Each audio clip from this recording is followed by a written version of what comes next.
teaching universities, and it's giving me a very great pleasure to be able to open the event today, and also to introduce our new president, Ricardo Moral from UNED in Spain. I just want to take the opportunity to say what a great pleasure and privilege it has been to be president of the association for the last 2 years.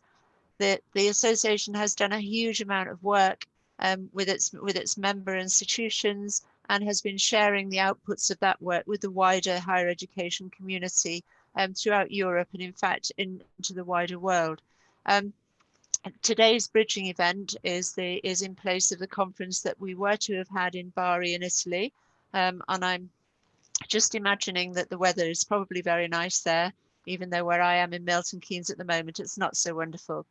But it is wonderful that we're all together here today. And at the General Assembly meeting we held this morning, Ricardo was elected unanimously as the new president, and it gives me very great pleasure to hand over to him and for him to make the presidential address for the conference. Thank you, Ricardo. Thank you very much, Liz, and ladies and gentlemen, authorities. Welcome all to the online bridging event, Innovating Higher Education Conference 2020, the IHE2020. Thanks, Liz, for the great work you've been doing for these 2 past years. It's been great to collaborate and to work with you, and we really thank you for this great work. Today, I feel extremely honored to have been elected president of the European Association of Distance Teaching Universities, a position that I really accept with great pride and enthusiasm, but at the same time with great humility and with a view to making an even stronger alliance of online and distance universities, and to work for the prosperity and well-being of all of us working in the academic community of digital and online learning.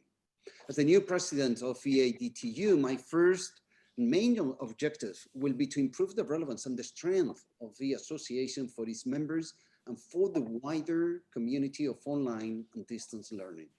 Since its birth in 1987, EADTU is playing a leading role in Europe, which we want to continue.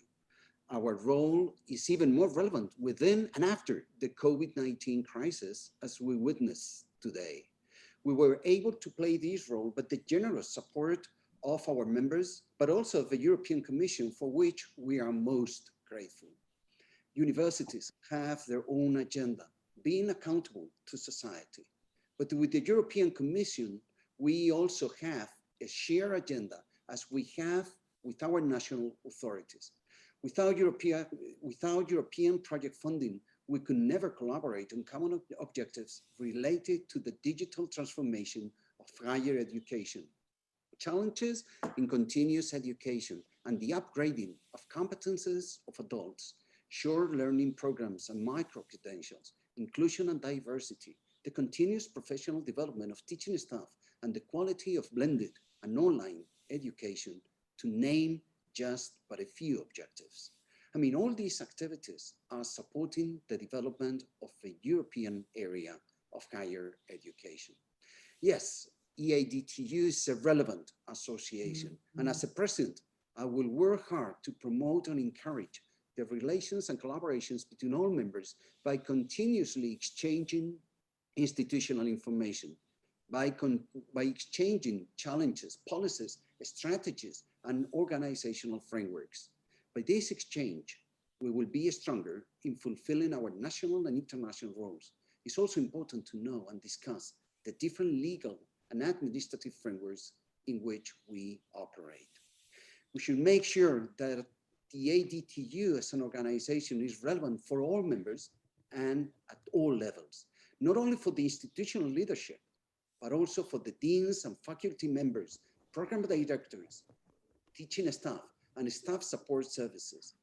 The movement created by the Empower program for the exchange of expertise in digital education and for the continuous development of teaching staff, EUY, should be consolidated and strengthened. Projects on the European Maturity Model for Blended Education, the EMBED project, and on European short learning programs and micro-credentials, I mean the common micro-credential framework, are nurturing this movement and inspire many universities and policymakers in Europe. The task force on staff support services is bundling operational expertise for the organization of online distance education. EADTU should be a community of leaders, academics, professionals, and students, enriching the partner universities at all levels. Let's build together a European campus of distance universities, starting with the leadership, but stimulating and celebrating bottom-up initiatives in the membership from the faculty and staff levels. It should be a virtual campus for students, being fully aware that this is a challenge as our students, mainly adults, studying part-time. But let's be creative, let's be innovative. I mean, for many of our students, Europe and European cooperation is already or will soon be a reality at the workplace. Let's capitalize on this reality in our courses, for instance, by joint workplace learning and problem-based projects. We should go for a global position.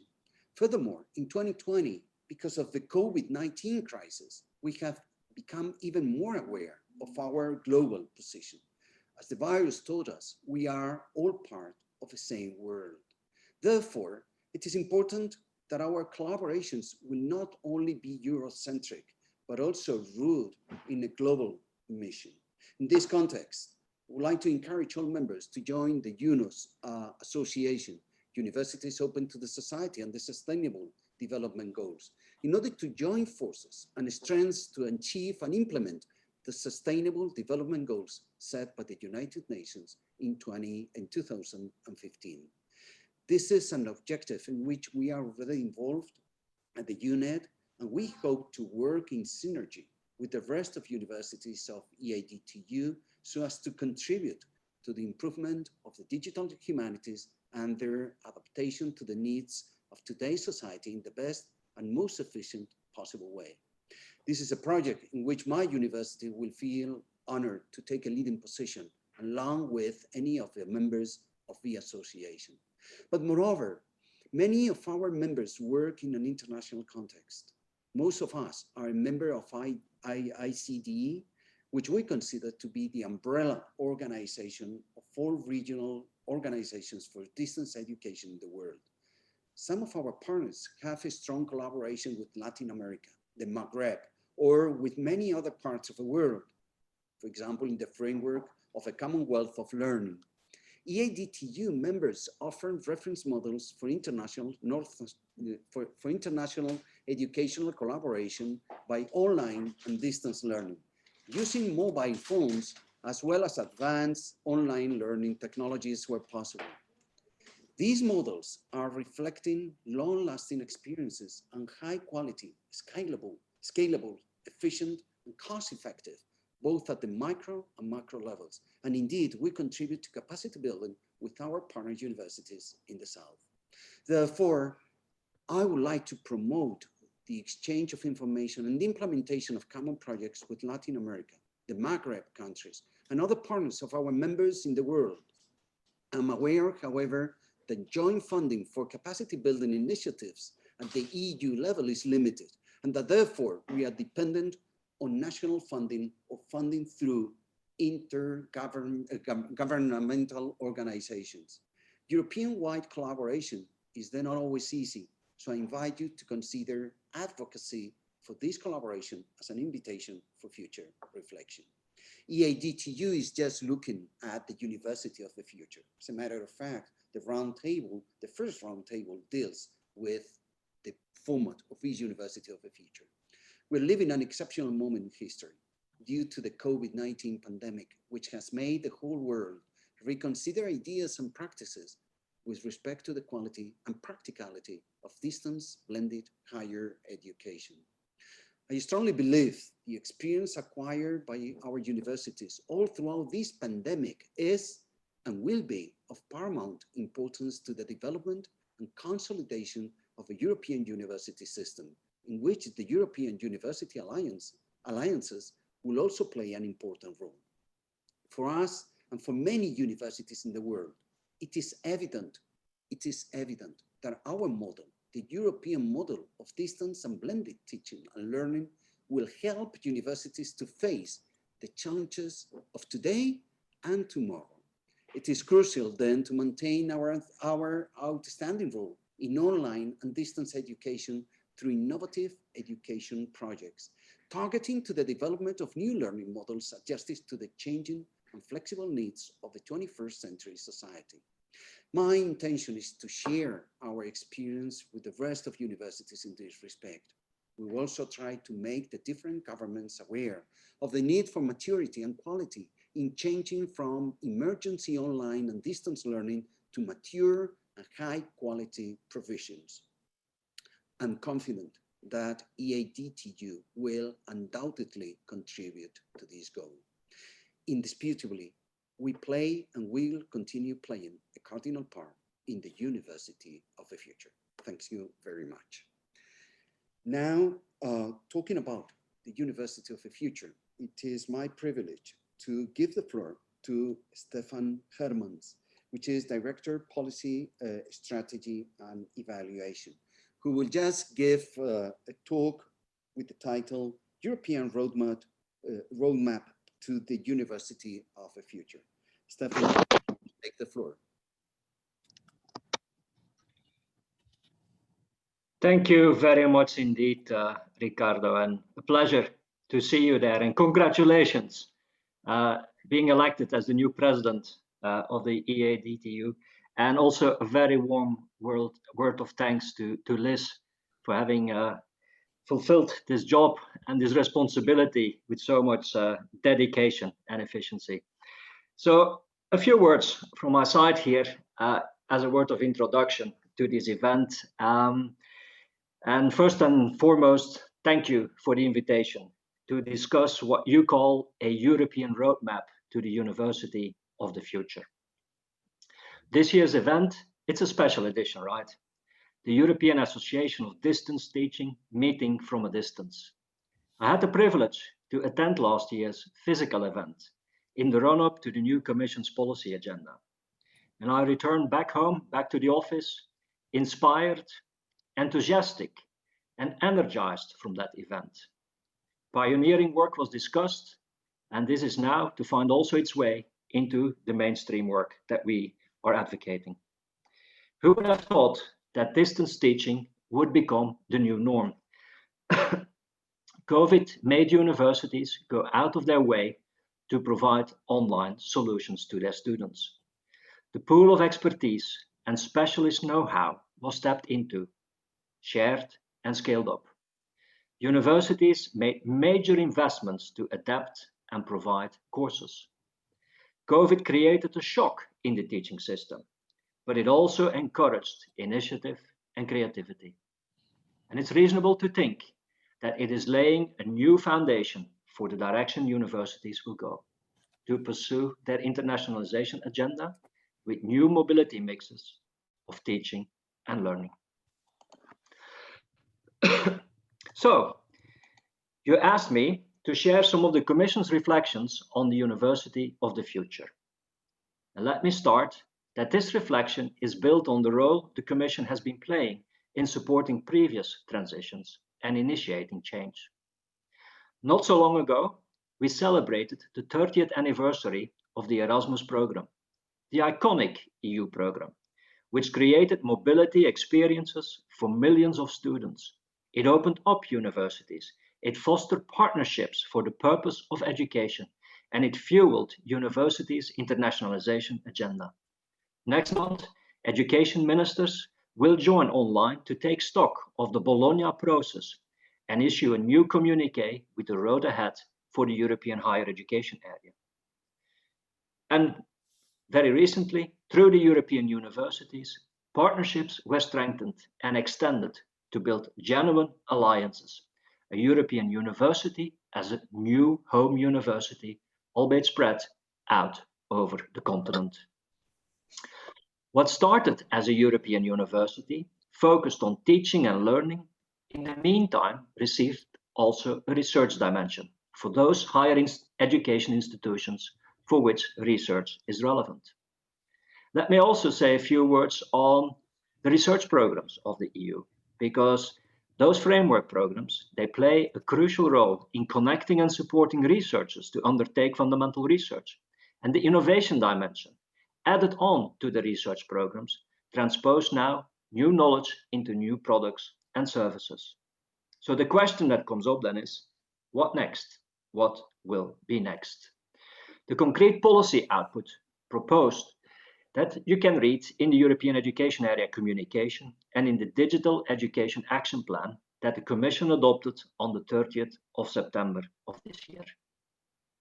And several of you will have noticed that elements discussed at last year's conference have played an important role for the vision and the ambition expressed in these documents, as well as in the actions to pursue. Let me open up the reflection here for a moment. What elements did we consider in the preparation of the European Education Area and the Digital Education Action Plan? What is the foresight? What are the trends to capture? What direction should be given? And how do we intend to travel that journey together? What incentives should be provided? I will share a few reflections. To be clear, they are not exhaustive, neither are they presented in order of importance. But here we go. Let's start first at demographics and how demographic trends will relate to future needs. Several EU member states are facing the shrinking of its young population in a significant way. Others are seeing growth, but with diversity in its composition increasing. This will impact on the schools needed and the future inflow in higher education. It will also impact on the inflow of skills in the labor market. And it makes of lifelong learning an even more urgent objective. It also plays a role in how continuous learning will need to be even more present to keep up with specialization and professionalization. Strict regulations, higher quality standards, increased transparency and accountability all call for more in-depth knowledge and advanced skills. Let me also use some big words here. That's on the functioning of our democratic society in the sense of participation and engagement. For instance, our population at large is keen to participate, for instance, in data gathering. Think of measuring air pollution in our streets. But also organized citizens, civil society, they turn to universities for support to develop public infrastructure that meets the expectations of citizens, not just what public authorities think of, but also what actually will suit their needs. And a question that emerges then is, how do we organize and structure knowledge ecosystems? Within the Commission, we have been thinking about this for quite a while. And one of the responses has come via the so-called missions in Horizon Europe, the next research and innovation framework program. Missions call for a new participatory setup with universities, businesses, citizens, but also young people in particular, to deliver solutions to the greatest challenges facing the world: cancer, climate change, and the societal transformation needed for that. That brings me more explicitly also to the role of youth, of young people. Pupils and students until recently marched the streets to call for action to address climate change. They called upon science as the guide to lead the way. How can we make the green transition become climate neutral? There will be a role for science, for skills, and there will be a need for behavior change. Please note here, just in passing, the Commission will set up an Education for Climate coalition to capture the contribution of schools and pupils to deliver on the European Climate Pact. And staying with the example of the green transition, isn't this a domain par excellence where work between disciplines, as much as specialization, will be the key to success? Another element that popped up in our reflections: how do we intend to shape the digital transition? With the key underlying question, How sovereign should we want to be as a European Union? Just one example, very familiar to you, platforms. Socially and economically equally important, how do we bring everyone on board? Inequality is a challenge to dignity, but its spillover effect is costly in personal, economic, and social terms. And whatever solution one may wish to think of, basic skills is part of the answer. And hence, more than 1 out of 5 young people lack them. And as a last element in this series, how do we position ourselves in the world? And what role does education have there? So let us consider here also for a moment the COVID pandemic. And how will higher education be affected in the long run? And can we use the shock to develop a new model for internationalization and mobility? Voila, these were a few reflections that shaped the analysis, the assessment, and the forward-looking part that inspired and shaped the policy agenda the Commission adopted. The European education area has an extensive section on higher education. And this is also the section where education and research connect. So in Eurospeak, where the European education area and the European research area meet. Those of you who read the communication will have noticed that the higher education section is quite extensive. But it has one common denominator: the transformation of higher education institutions in Europe in an open and inclusive manner. In other words, your words as well, the university of the future.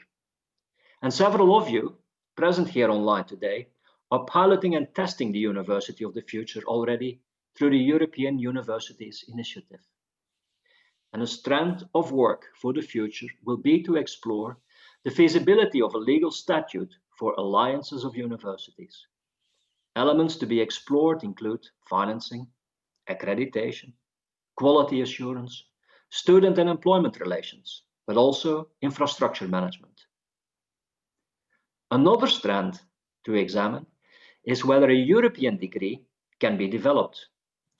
We all know that this can only be based when and if trust is there, and this trust should be deeply rooted in quality assurances processes. And I kept as the last element an action that is included under the inclusion section of the European Education Area communication. It relates to continuous learning, and it builds on the work so many of you have been developing and experimenting with. That's micro-credentials. The 2021 Commission Work Programme spells out as one of its flagship initiatives the proposal for a Council recommendation on micro-credentials. Both in DG EAC, so the Education Department, and DG Employment, we are working together on a European approach. Vanessa will update you on where we are on this, as preparatory consultations with interested parties are ongoing. But such micro-credentials should respond to the need to be able to provide short modules that can be combined, that benefit a broad and diverse group of participants, flexible, but also transparent, recognized, quality assured. They support upskilling and reskilling, and they help us to connect with the needs of economic sectors. I want to leave it to this for my presentation, but happy to discuss further. And once again, it's a privilege to be with you today. Thank you very much indeed.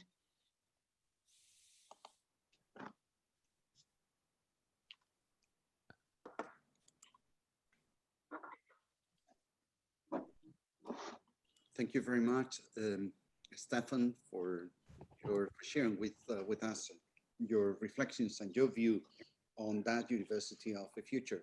We've got some time for questions, and Alessandra will moderate turn of questions. Alessandra.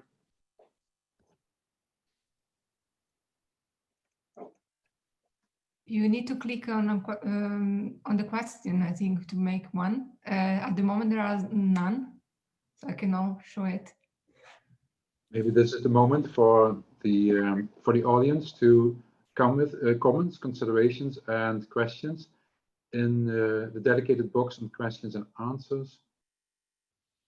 There's only one question at this moment. Yeah, about the document that was approved on the September 30th.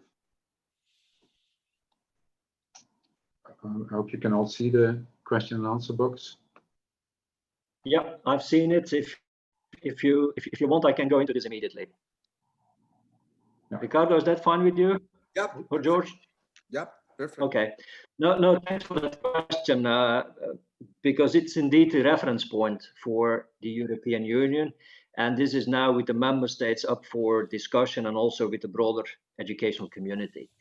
So on the 30th of September, the Commission adopted a range of documents that are relevant for education, higher education as well. It actually also adopted on the same day a communication I did not refer to, but would also may be relevant to several of you, and that's on the European research area. But the two that I was referring to, the two that actually concern education, one is called European Education Area and how to achieve it. So achieving this by 2025. It's a document that lays out the vision and the ambition of the European Commission as to how to put in place by the year 2025 a European education area, and then obviously develop it further from there. We have been working on 6 constituent elements, dimensions as they are called. So these are the dimensions that the analysis that I've been sharing and the reflections that I've been sharing, that we have been translated that into those 6 dimensions. From the top of my head, hope I don't forget any. First dimension is about quality and the quality of education. We all know that this is an issue that concerns all of us. It's an issue we work on very intensively together, but it's also one where we need to engage and make sure that throughout our layers of education, the quality of education can be guaranteed. So that is one broad set. We do have another dimension, and that is very much on the inclusive part. It also includes gender equality, but it goes even beyond that in terms of inclusion. We do have a proposal there, for instance, where we propose kind of a pathway to success in school, basically addressing the basic skills question, where we do know that a lot of breakdown will be necessary in order to move ahead on that. So that's one of the initiatives that features there, and actually also the micro-credentials features there, because we do see this as a very important dimension, also in terms of continuous learning and giving more opportunities for people to come on board of that. So that's a second dimension. Then we do have a third dimension, which is about the green and the digital transition. This is a priority for the European Commission, as you know, throughout for the agenda for the von der Leyen Commission. That obviously is also taken on board within the European education area. These 3 elements that I've mentioned, they are actually of a horizontal nature, so they are applicable to each and every layer and each of every type of education and training as foreseen. So that is the third one. And then we do have 3 specific domains, if I may call it like that. One I mentioned very explicitly here today because of the group we are online today. It's about higher education. But we also have an item specifically dedicated to the teaching profession. We know that the quality of education is determined by the quality of the teacher. And in order to pool the best expertise, experience, also from the teachers themselves, but also from the teaching colleges and institutions, we are planning to set up Erasmus teaching networks, kind of teacher academies, it's called, Erasmus Teacher Academies, as a way to address the question on teacher training and valorization also of the teacher profession. And the last element, so the 6th dimension, concerns the geopolitical situation, of which I mentioned one particular item here. In addition to that, what we see is we are also putting forward an enabling framework, as it is called, that is the follow-up issue to the current education and training cooperation framework. That's where a lot of the dialogue is taking place from the different layers of of education, higher education, school education, vocational education and training, and so on, but also where we do have the dedicated working groups, for instance, the way the digital has been developing over the past years. So that's one document. Then there is a second document, which is an action plan. So it is a document with concrete steps to take, with concrete actions to be launched. To make life simple, there are basically two sets of them. One is dedicated to development of skills. For instance, there will be a range of council recommendations formulated on improving digital learning, primary, secondary, and beyond. So the whole approach on that, also on the framework conditions. And another one is much more related, let's say, to the infrastructure, but also to the connections and things like that. So these are the two documents in particular that have been adopted by the Commission. And this clearly is, and that's why I'm actually spending quite some time on it, this is really what will be guiding us for the next years in our work. But as I said, I mean, it's now the ball is in the court of the Council of Ministers of the member states. So we are in discussion with them on this. Well, I think in the meantime, we have managed to collect a number of other questions as well. So that's great. Yeah, if I may, so in principle, two questions are related to the planning of the Commission. If the Commission is planning to publish a communication on the University of the Future, Transforming Agenda in 2021. And yeah, maybe we can start with that. I will not be in a position to give you an absolutely conclusive response to that. I know that this has been a very extensive discussion that has taken place before on exactly how and when to shape it. Where we are at this moment in time, and that's also what we have been trying to do, is we have been trying to be already very explicit. We've been trying to be extremely explicit in exactly laying out what we believe are the key ingredients for this University of the Future. And coming with that, obviously, is the discussion that will take place with the universities themselves, with the member states as well, that will be taking place. And we will be taking it from there. Let me just highlight as well a number of other initiatives that are already in the pipeline that will need quite some advanced development, will also require our attention. We clearly keep it as an option to come forward with a communication on this. But let's see as we move ahead. There is another question. You stressed on the importance of trust. What you judge the actual situation in education? What can be done on the European scale to improve this? I think everyone online probably will know better than I do on the degree of trust that is there. But our appreciation is that there is quite a high degree of trust between the higher education institutions, particularly amongst those who have been closely working with one another and who know about one another through their partners as well. But obviously, this can only work to the extent that it can be verified as the follow-up on this. And obviously, this is a matter of attention, not just for the higher education institutions, but clearly also for public authorities who will be keeping a close eye on it and who have their own specific interests. And I think we need to respect these as well. But I think it would be fair to say that certainly over the decades of intense cooperation, very much also triggered through the Erasmus program, that there has been a lot of work done. I mean, we also have dedicated systems set up for that. And I'm sure several of you online, very active in that, doing an outstanding job on this, can actually testify to that effect. We have a question about COVID, that's actually several. So Wilfred, you indicated that COVID can also give an impulse to innovation in higher education, but does COVID also may act as a boomerang for innovation because there is a remote emergency teaching instead of a qualitative online learning? Yeah, your event is called Bridging, right? And I think it's exactly this sort of bridging that we also see.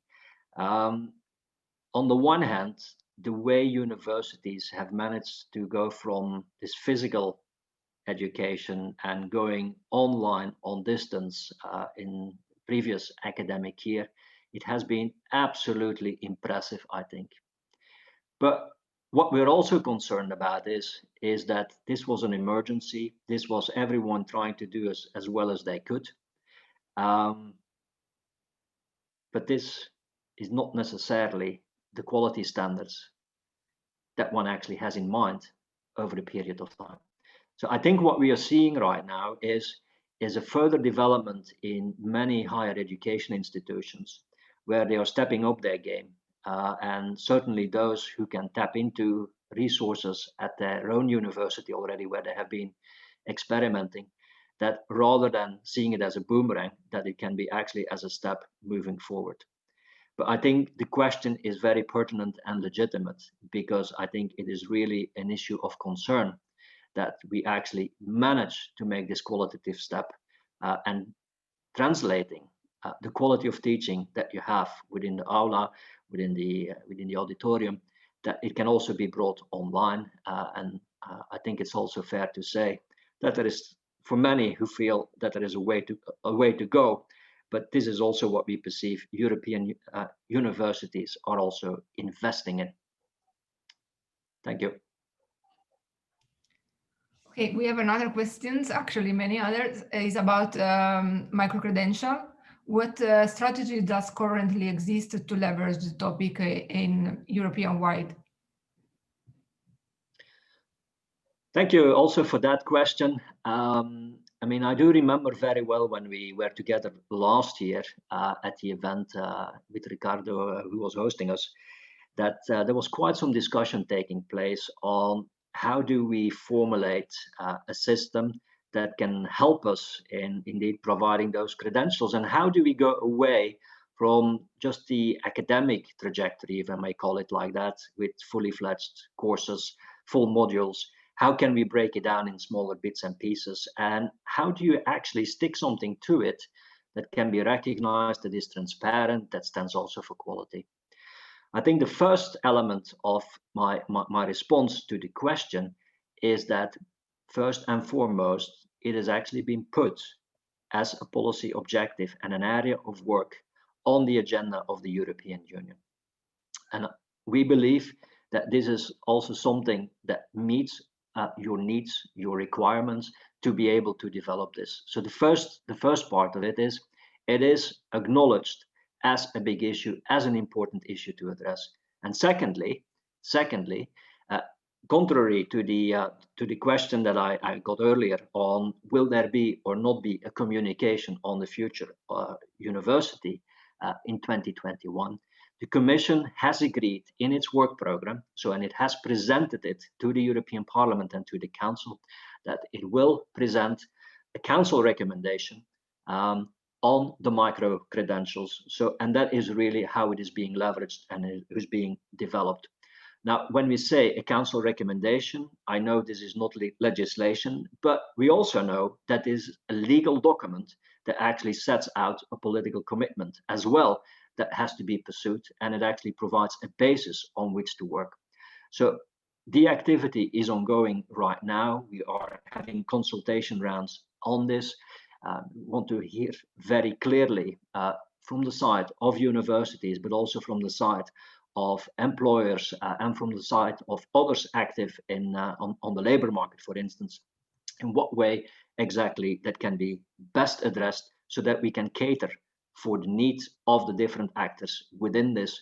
I think a role for universities in continuous learning, but also a guarantee for companies that when they engage in this, that they know that they have something suitable for the workers that they want to send on those courses, whether it's specialization or of a general nature.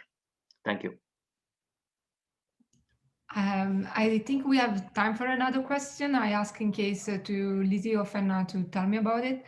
I go for it. How interested is the Commission in promoting a common educational area with other regions of the world, and more specifically with Latin America and Caribbean? It's not such an easy question to answer, because it may be quickly and easily misunderstood.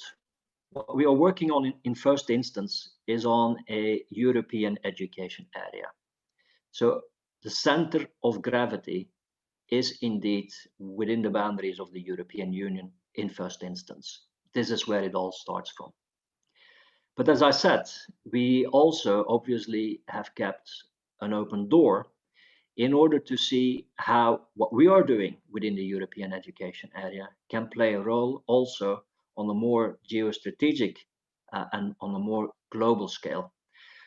We cannot work with each and everyone fully intensive. We have clear priorities. For instance, our Commissioner Gabriel, has been very outspoken that we will be reaching out in particular to the Western Balkans in first instance. I think it's a very clear priority and it fits with the overall EU priority. But for the period to come, our center of gravity, our focus, first and foremost, when it comes to the European education area, will indeed be on institutions within the European Union.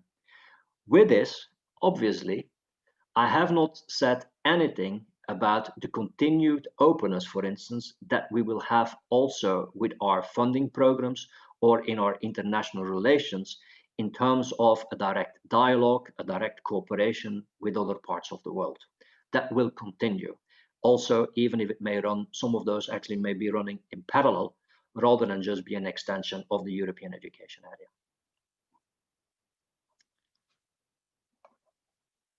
Back to you. Yeah, there is a bit of delay in video and okay, so I'm back. I have two more questions. One is if you could please repeat the name of the document you approved, the Commission approved in September 30. And maybe we can type an answer in the chat while Stefan says. And the other one, I do also the other one, is about the fees that at the moment the student pay to enroll at university. That fee differs significantly across member states. Is this not going to be an obstacle for the development of European university? Or would you say would be an opportunity to overcome this? For that one, for the last one, I mean, the ball is in the court of the universities themselves, and they actually know how to play the ball, don't they? Because we do see this already, I think, in a rather extensive way in which the cooperation has been established between universities in the European Union, but also on a global scale on how this is arranged. I think this is a matter for universities amongst themselves, how they're actually going to handle this.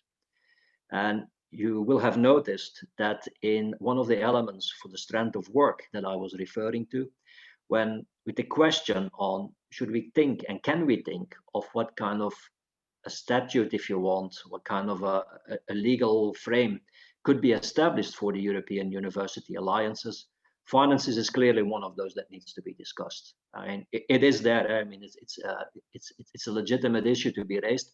It's there, and it's also foreseen that it actually can be discussed. But clearly, there's also a matter, I think, where universities are well equipped. There is no role for the European Union to come and intervene in that particular item, rather than that we help to create a platform for this discussion and how this can be settled. Because there's obviously on the finances, it's not just a question of the fee. There's a lot more that comes to it when you have a partnership agreement with one another and how one works that out.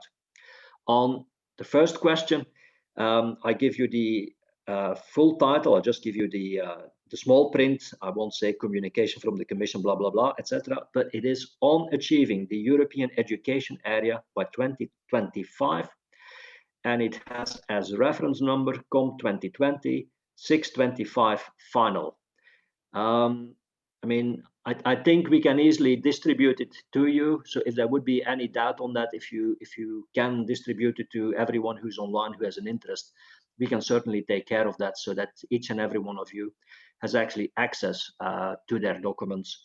They're actually accompanying staff working documents with a lot more of the analytical work for those of you who are interested. So I can also share that with you if that would be helpful. That would be wonderful because I didn't get the title. So if you could share the document, everyone has it. Thank you. Okay, excellent.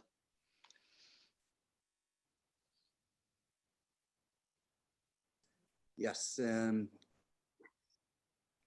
Alessandra, we could have just time for one very quick question, if there is one. If A not, minute ago was the end, but I think one question can be allowed. all right, just one quick question, and then we should move on to the roundtable. Is there any question? No?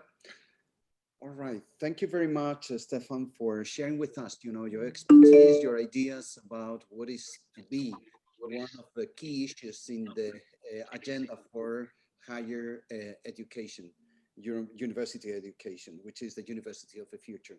Thanks a lot. Now we should move on to the roundtable, which has the same title, entitled The University of the Future. Carl Dietrich will chair this session. Carl, you can just take the floor. Yes, good afternoon, all of you.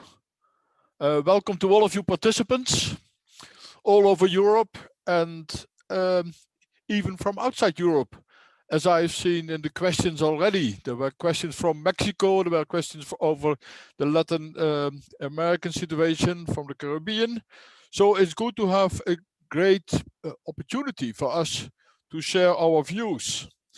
And first of all, let me thank you, Professor Ricardo Marais, for your inspiring words as the new president of IHE2020. And we all wish you a very, very, very successful presidency.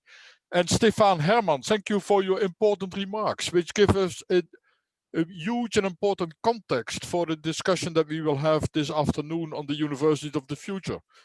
2025 seems a long couple of years ahead. But if we are talking about the University of the Future, there are so many things that we have to discuss. But we will do this in the afternoon. My name is Karel Dietrich. I'm the president of EQUAR, the European Quality Assurance Register for Higher Education.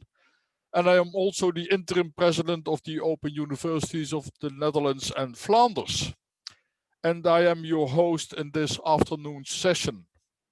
I will chair the round table, to which my colleagues Sari Lindblom, Director of the University of Helsinki, Tim Blackman, the Vice Chancellor of the Open University of the UK, and Josep Planel, the President of our colleague, the Open University of Catalonia.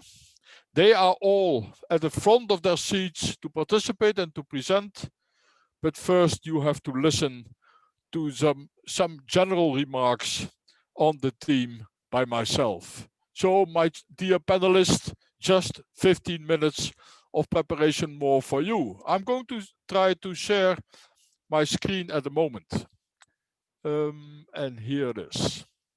I hope it does. It does work. Great. Of course, my dear friends, these are very strange, frightening, and disrupting times. And even without knowing the outcomes of the presidential elections in the US, there is already enough to worry from the viewpoint of politicians, citizens, and even universities. We have all been surprised and we have all been shocked by COVID-19. And we know that the consequences might be extremely harsh. COVID-19 will have an influence on the economy. We in our societies at the moment see, you might say at the moment, a small number of bankruptcies, but we are sure that the number of bankruptcies will grow. We all see a rising number of unemployed, especially youth unemployment will be large. And we all fear, of course, government cuts. And it is unclear what consequences will be. And how much praise our governments deserve for the support measures they have taken at the moment. We still hope as universities that the tendency to invest us out of the crisis will leave the universities relatively unhampered, and that our budgets will be at the same level and maybe even grow a little bit than we have at the moment. Of course, COVID-19 will have an influence on the globalization. We will see the return of vital sectors in health, in producing, in making things from the low salary countries back to the countries in the northwest parts of Europe and in Europe as a whole. We probably will see less mobility, which will have consequences for internationalization, and which eventually might become more virtual, which might be also to the, you might say, to the benefit of the open universities, as we have already a lot of experience with this kind of internationalization. And of course, COVID-19 will have an effect on education. Online will become more important, will become fact of life, and we will go to hybrid systems. And I just can repeat what Stefan Hermans already said. Universities have done an outstanding job in changing their classic, you might say, system from classical education into virtual education and online education. But the emergency online education should now be replaced by more professional digital didactics, as we as open universities know. So these are all effects that COVID-19 will have on us. But there are also societies, politicians and universities have to deal with a large number of urgent policy items. More than ever, we are aware that we are destroying Earth and that we as universities should be part of the solution. And young people, our students, are just pushing us to the front of research and education on this topic. We have to be aware of what young people expect from us and how we can support the Commission Green Deal, but also how we can support the growing support for climate for the restoring of the climate and for saving the Earth. And of course, we all know that the Sustainable Development Goals at the moment, lead much of what universities do in teaching, in research and societal outreach. And I'm surprised and even impressed by the number of universities that take the SDGs as their main, you might say, policy items and their main drivers for innovation and for improving the quality of what they are doing in education and in research. We have to accept the enormous acceleration of changes. It's not only technology driven. These changes have impact on all and on many aspects of our lives. We all know that the computers were only 50 years old. We all know, we all have to realize that internet is only 30 years old. We see the development in the nano sectors, in the quantum sectors, in the artificial intelligence. And we all realize that jobs, professions are changing and that we as universities have to be supportive of all these changes. A good thing for us to know is that there is a general acceptance of knowledge as driver for innovation. The universities have become partners for almost everyone. And we changed, you might say, from a university to a multiversity, and maybe even to a shopping mall. All sectors of society come in and look towards universities for innovation, for, you might say, inspiration, and even for solutions. And the inclusion, of course, is important. It's not only the inclusion of refugees and migrants. The composition of our populations has changed dramatically over the last 30, 40 years. So we have more eyes for less privileged groups, and the accessibility and the student success become more important. And the open universities have absolutely a role to play in keeping the whole system of higher education open, accessible for all people that are looking for higher education. And the last, but not the least general policy item for me is that we are moving into a system of authoritarian democracy in which the rule of law becomes more important than ever. If this might not be enough, we have to deal with unknown forms of democracy where leaders interpret election results as support for their majority and deny or reduce the rights of the minorities. And that's one of the things the European Union for certain and also the universities have to deal with. Look at the position of universities. We come from a position where we have been, you might say, in splendid isolation, where we really were the ivory towers, or maybe the religious towers, or the towers of beliefs, you might say. But in the last half century, maybe a bit longer, the universities have become more an integral part of the ecosystems of innovation and research. And you can see that if I started my university education in the 70s, it was a white, male university composed with students from, you might say, privileged societal backgrounds. And in that time, the governments acknowledged the necessity for education for as many people as possible and used the intellectual power of universities for development, which led us in the 80s and the 90s to the triple helix, where the industry came in, supported the universities, but also wanted to use the results of what the universities were doing. And after that, maybe the last decade or so, the main question, one of the main questions has become, how do societies benefit from the knowledge and the development? And you might even say, is citizen science a new part, developed into a new part of our research system? So we went over to the quadruple helix. And maybe we are now at the brink of the quintuple helix, where it's not only industry, universities, government, and societies, but also nature as the fifth pillar, the climate urgency. It's an integral part of policy. It's an integral part of industry, of universities, of governments, and of societies. So, but still, the universities are very much in the middle of all these developments. And that's indeed a place which puts quite some pressure on us. So how does Europe look at its universities? Where are we heading, taking into account sustainability, diversity and inclusion, societal impact? I think there are two directions. One direction is, you might say, directed by the labor market itself. Stefan Hermans already stressed the need for changing and new skills. We are up for reskilling. We are up for upskilling.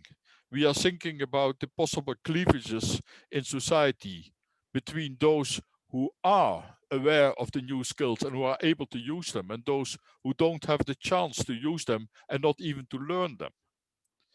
We are in a society where indeed each talent counts. There should be chances for everyone, but 40 to 50% of our population will be educated at the level of tertiary education. And let us not forget the crafts, the importance of the vital professions in public services, as we have seen during COVID-19. But also, let's be aware of the divide that might arise and maybe already has arisen in Europe, where the Northwest part is talking about gaining brain, and where we know that parts of Europe, parts of southern eastern parts of Europe are losing their brains. It's a brain gain for us in the Northwest. It's a brain drain for the Southwest, for the Southeast, sorry. And I'm completely aware, and I'm completely in agreement with Commissioner Gabriel, that we have to support those parts where the brain drain is absolutely crucial, and where countries are losing their future and are losing their prospects for development, as we do have in the Northeast. Of course, we do have, we are aware of the power of digitization, and that's in all aspects of life. It's for everyone, which needs us to accept that continuing education, lifelong learning are so important, not only for the jobs and professions that change continuously, but also for the elder people in society, for those who are still illiterate and who have to go on with these digitized societies. So we have to be aware of preventing the cleavage growing and growing. We have new demands, we have new markets, and we have new answers. And for universities as well, it might be that the future will bring the unbundling of programs and the short learning programs and micro-credentials, which will be much more important than they have been. And we have to look for quality, we have to look for recognition, and we have also to look for stackability.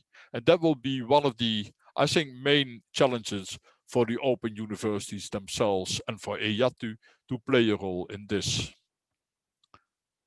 My second direction will be the direction of cooperation.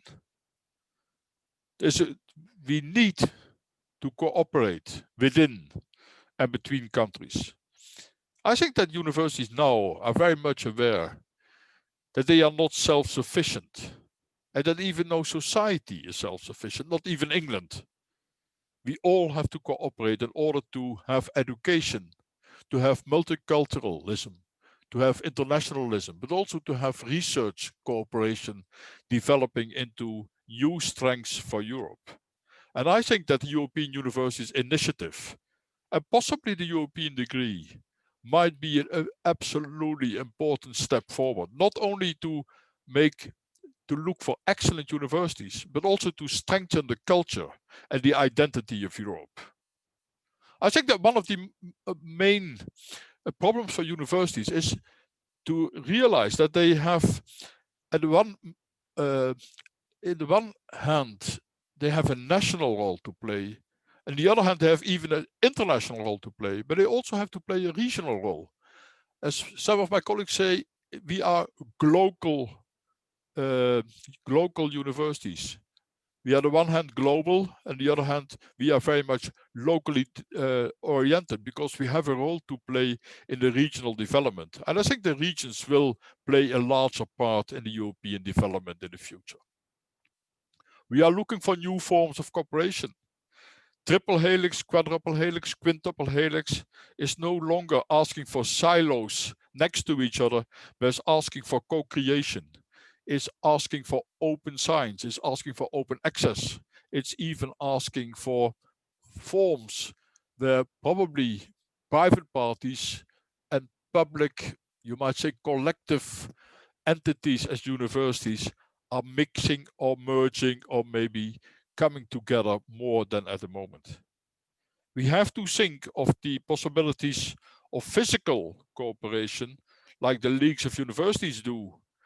But we also have to think of more forms of virtual cooperation. And the last point for me, an important point, is also the academic and democratic freedom.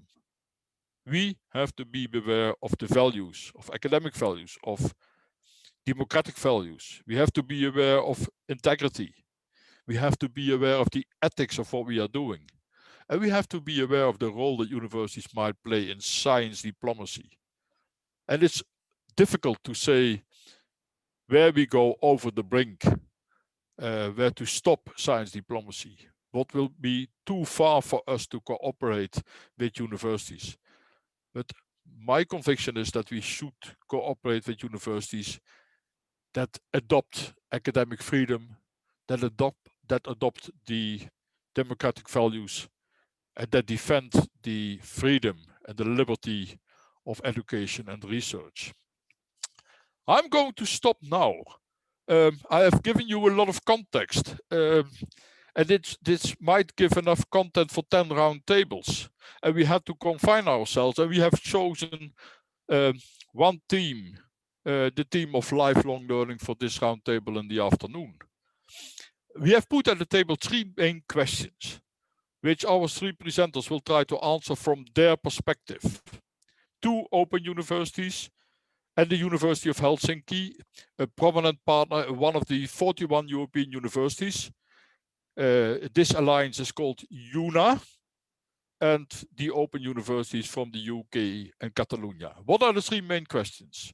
What is your institution's view on the future of lifelong learning?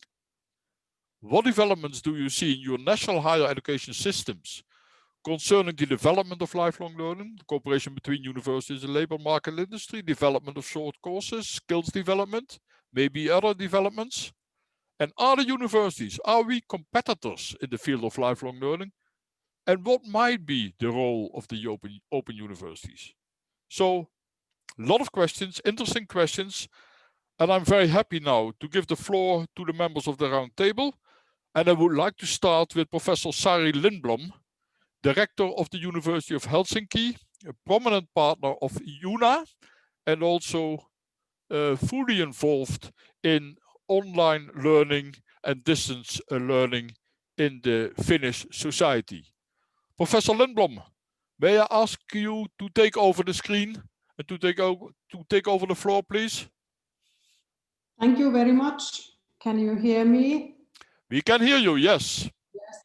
I don't have slides, but I hope you can see me. Yes, okay. Thank you very much for the invitation to join this very interesting roundtable. And there are indeed many topics as our chair already listed. And as he also mentioned, the 3 questions we were given, and at first glance, when I was looking at the questions, I was thinking that easy to answer. But then when I started to think about how to answer your questions, I realized that there is a huge variation in institutional and national regulations and practices. So I hope I will be able to explain how we practice continuing education at the University of Helsinki and also in Una Europa University Network.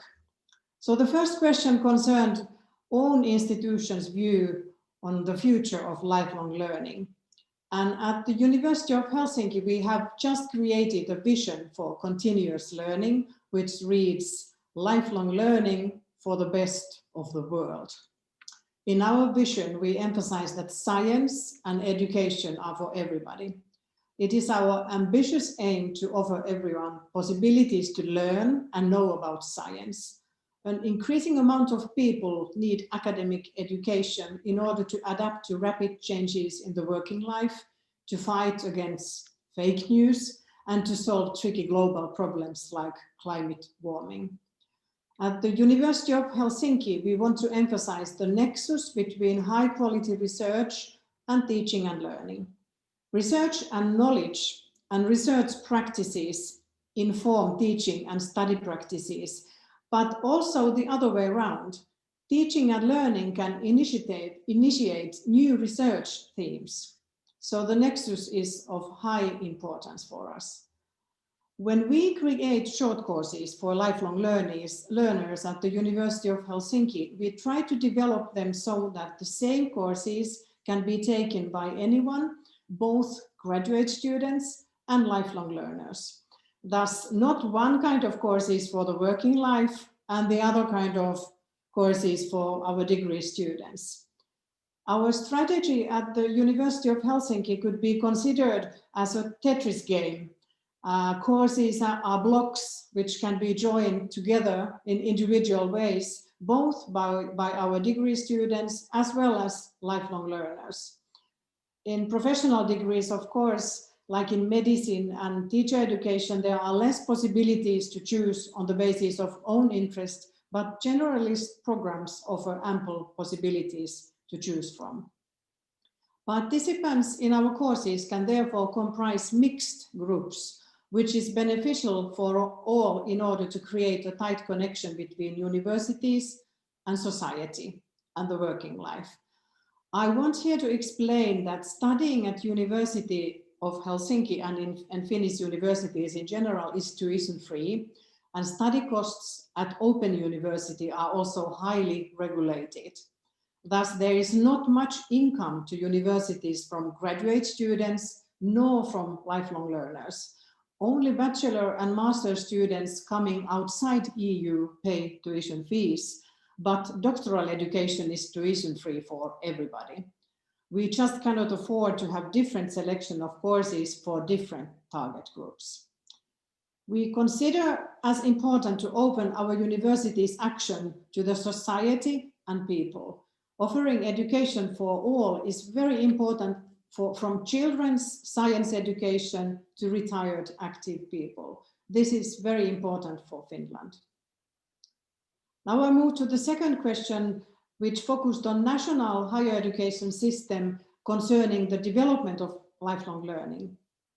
All Finnish universities are required to contribute to lifelong learning or continuous learning, as we say in Finland. This is written in the new Universities Act. Thus, all universities participate in providing different kinds of activities and short courses which are open to anyone interested in continuous learning. In Finland, it is still unresolved how these courses will be funded. A parliamentary group gives its solution by the end of this year, and it is very likely that costs will be divided between the lifelong learner, workplace, and Ministry of Education and Culture, who will then allocate funding to universities. However, as I mentioned earlier, course fees of open universities are already regulated, and it is only a maximum of 15 euros per one ECTS, so per one study credit, and this is very low. And here I also need to explain that our national structures concerning open universities are very different from many other countries, because each of the 13 universities in Finland have its own open university inside university. Therefore, there is very much collaboration inside one university in terms of courses, teaching, as well as students. There can be in one course our own degree students as well as open university students. And then in Finland, open universities cannot confer degrees, not bachelor's, nor masters. Furthermore, there is increasing national cooperation and cooperation in lifelong learning. Increasing interaction between university, society, and the labor market is in our focus. This is very important.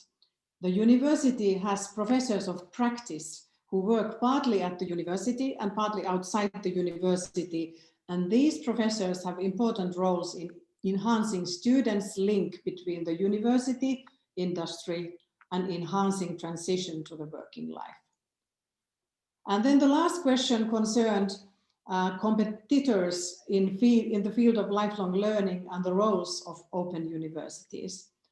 Between universities in Finland and their own open universities, there is of course no competition, because open universities are inside our universities, but universities do compete at the national level with each other in how much lifelong learners earn credits in each open university. This is because funding from the Ministry of Education and Culture allocates funding for universities on the basis of specific criteria, and one criterion is the number of credits earned by lifelong learners in each university's open university. Digitalization has also increased competition, because today it is possible to participate in digital courses organized by any Finnish open university, compared to the previous situation where lifelong learners normally selected the open university closest to them.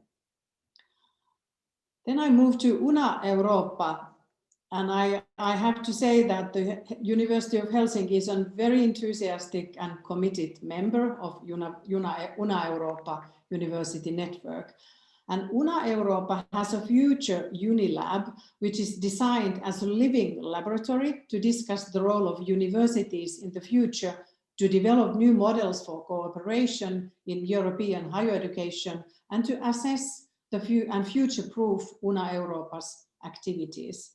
More specifically, on the topic of lifelong learning, the visionaries are exploring fundamental questions around how to integrate universities with the ecosystem locally, nationally, and internationally, and how the digital dimension of university should be conceived. In relation to Una Europa's vision, we are testing joint innovative formats which can be used in lifelong learning. And in all formats, we want to promote multilingualism, facilitate interdisciplinarity, foster integration between education, research, and innovation, create an international learning space where physical and virtual presence are integrated, integrate peer-to-peer collaboration, involve local communities in educational practice, and stimulate active and deep-level learning through high-impact pedagogies. Una Europa is exploring the internationalization of continuous education. This represents specific challenges, but offers important added value to the existing, mainly national educational offerings. Companies and lifelong learners can benefit by accessing offerings from universities beyond their country, allowing them to learn from unique strengths of that university and international case studies related to the field of study or field of work, of course. Una Europa will offer courses on subjects linked to the societal challenges, and the content will be informed by dialogue with local companies. The focus will be on online courses supported by local face-to-face meetings. Joint continuous education students will be awarded a joint inter-university certificate upon successful completion. On continuous education in particular, Una Europa intends to develop the following joint innovative formats: joint micro-credential at master's level, MOOCs available to students and the general public, and joint continuous education certificate. So thank you for listening to me, and I hope I was able to answer from my side the 3 questions.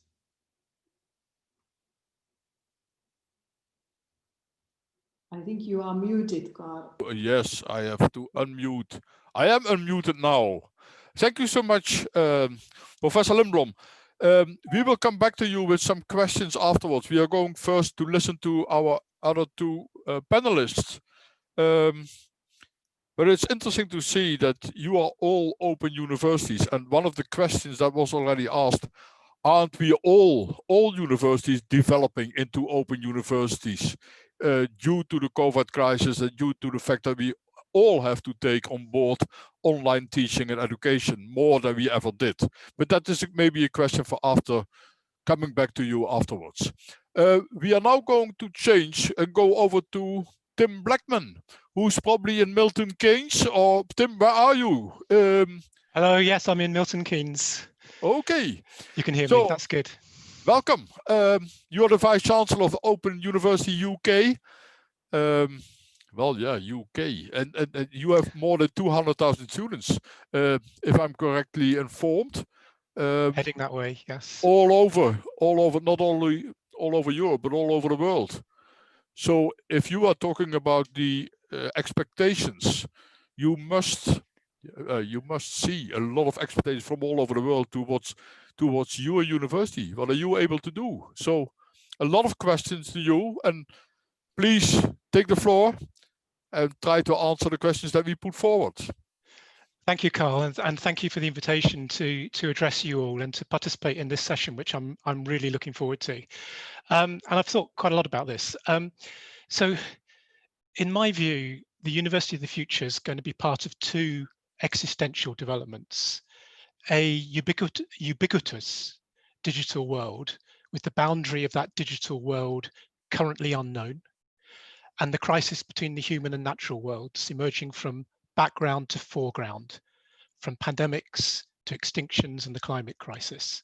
A ubiquitous digital world, boundaries currently unknown, and the crisis between the human and natural worlds. I think we're going to hear a number of recurring themes in this conversation this afternoon. I'm going to focus on the digital world that universities will become more and more part of.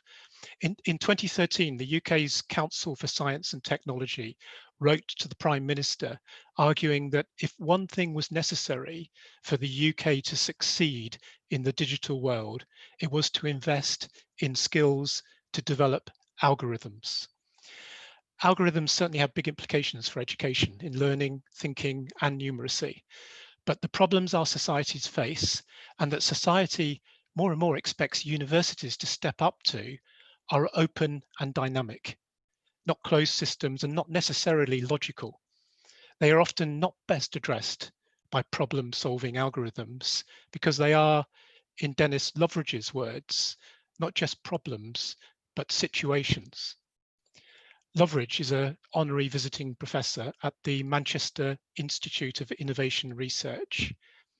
He warns that the increasing power and reach of computational algorithms for solving problems is in danger of blinding us to what it takes to solve the many complex challenges that we face on this planet.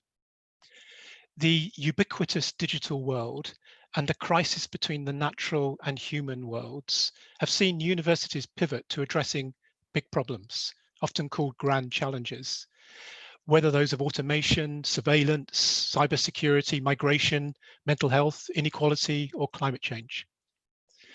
Loveridge warns us that through the complexity, Loveridge warns us, though, that the complexity of this world makes defining a problem itself highly problematic. He warns us that defining problems is itself a highly problematic task. Problems are increasingly difficult to define and are better seen, he argues, as situations that we are trying to understand and ameliorate. These situations, such as growing automation or growing levels of mental ill health, are open and dynamic. We can model them, but we need to remember that it's the model that's speaking, not reality. The digital world, in fact, is more and more shaping human perception and appreciation of the world, and the digital world may be shaping life. A big issue in this respect that challenges our principles of scholarship and scientific inquiry and their canons of accuracy, respect for evidence, and openness to criticism is misinformation. A group at Cambridge University has recently developed a new game called Go Viral. It aims to teach players how to spread misinformation, but does this in order to educate us about the dangerous spread of misinformation. The game is based on inoculation theory. It's an intervention in the situation supported by the UK government. The three strategies that gamers learn in order to optimize the success of their content is to use emotional language, to borrow authority from fake experts, and to appeal to conspiracy theories. These three strategies are key to becoming a rising star in social media. This is a huge risk for the role of universities. That role is information. That is what research and learning are about, is information that enables understanding of situations, although often with a lot of uncertainty and an unknown residual level of ignorance. The internet has certainly democratized access to information, but also to a sea of misinformation. So there are two trends that are recasting what universities need to do. The first, as we've heard already, is that the shelf life of information is getting shorter and shorter. And this is undermining a model of education that is about content learned once and for all. Learning in the digital world has to be lifelong, which can't mean that the dominant model is still lengthy qualifications. The University of the Future will be a university of short courses and micro-credentials, still often stacking into learning outcomes and occupational standards, but unbundled and then rebundled by the learner. The second is that the most important role, in my view, of all education will be what Alex Beard, in his fascinating book, Natural Born Learners, calls the capacity not to be cheated. Just as Go Viral is about inoculating people against misinformation, the whole education system needs to teach learners not just to create or discover information, but to preempt misinformation. The problem is that if education is not universal, then inoculation will not work. It's like a pandemic. Universal education is needed for herd immunity to misinformation, especially when populist politicians whose base is not in the university educated electorate, but among those excluded from degree study, build their power using misinformation. This shouldn't be difficult to achieve. Stanislas Dehaene, in his excellent book, How We Learn, shows how humans have evolved to learn. Natural selection favored the emergence of learning. We are, as Alex Beard describes us, natural born learners. Successful learning, achieving an information gain, still triggers a rewarding dose of dopamine in our brains, just like food or sex. Yet, we have in many countries created higher education systems that don't recognize that we've all evolved to keep learning, but instead these systems introduce human selection, creating a division with huge consequences between those selected for higher education and those not selected. Christina Dauker's recent novel, Q, extrapolates from a society obsessed with stratifying children and teachers into schools based on constant testing to a dystopia where this is used to discriminate against groups the government wants to subjugate. The parallel she makes is with how in the 1850s, state governments in the United States invested in building idiot schools for people labeled as feeble-minded. By the end of the century, the term was being used by the eugenics movement to label people considered less socially productive. This then became interpreted as a threat to the genetic quality of the race, with the causation reversed so that it was anyone regarded as a threat who came to be labeled as feeble-minded. The rest is history, as they say. Hitler's super race saw itself threatened by weaker races. Indeed, in the 1930s, Germany was regarded as having one of the best education systems in the world, but it was based on hierarchy and instruction. It couldn't prevent the rise of Nazism and possibly helped it. Now we face selection by AI developed by a very narrow social stratum from a small number of major universities. Flynn Coleman, in her book, A Human Algorithm, argues that we face a threat not just from misinformation, but from biased and unethical information. What is needed, she argues, is more public literacy and more voices at the table. And higher education is one of those tables. We need to deepen inclusion and diversity across the board in higher education. Open it up so that information reflects more voices, especially research and learning in universities, because of the pace of change. And universities should be at the cutting edge of change. In other words, the answer to misinformation is not the expertise that a minority are privileged to acquire in highly selective universities, but universalizing access to higher education so that everyone's brains can develop their best talents. And there's the public literacy that's needed in a digital world. It is misinformation that not everyone can benefit from higher education.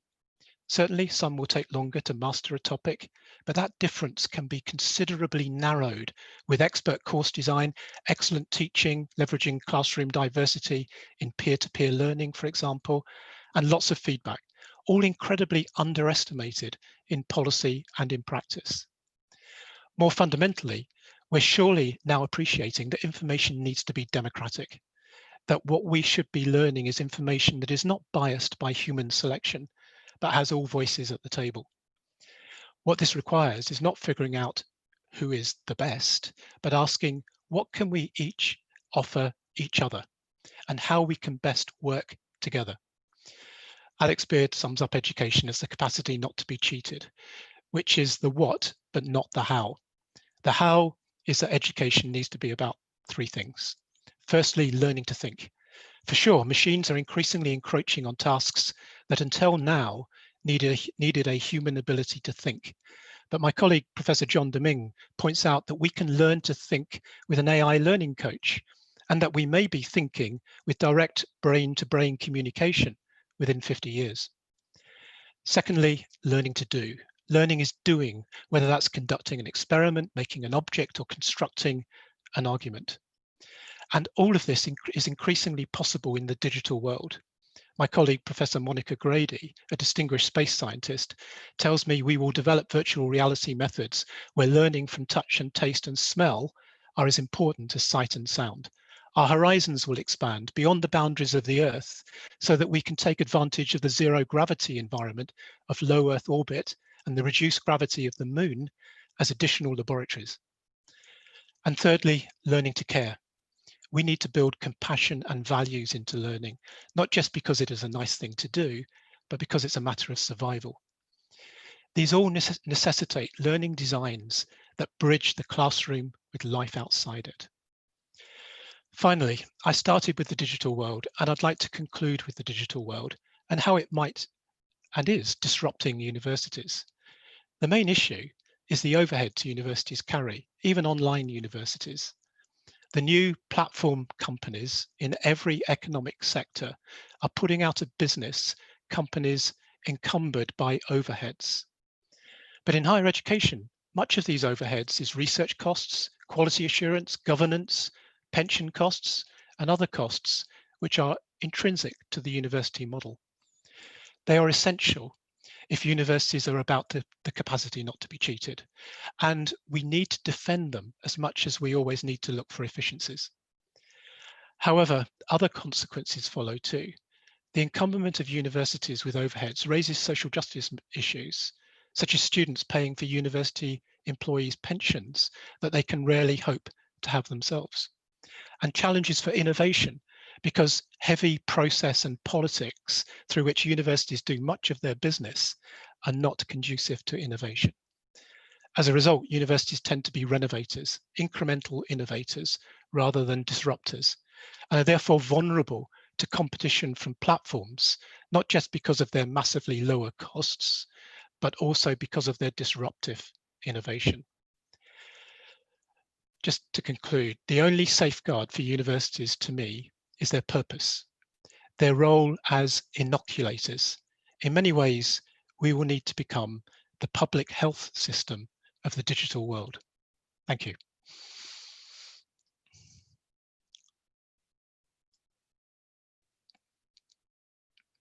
I think you're, yeah.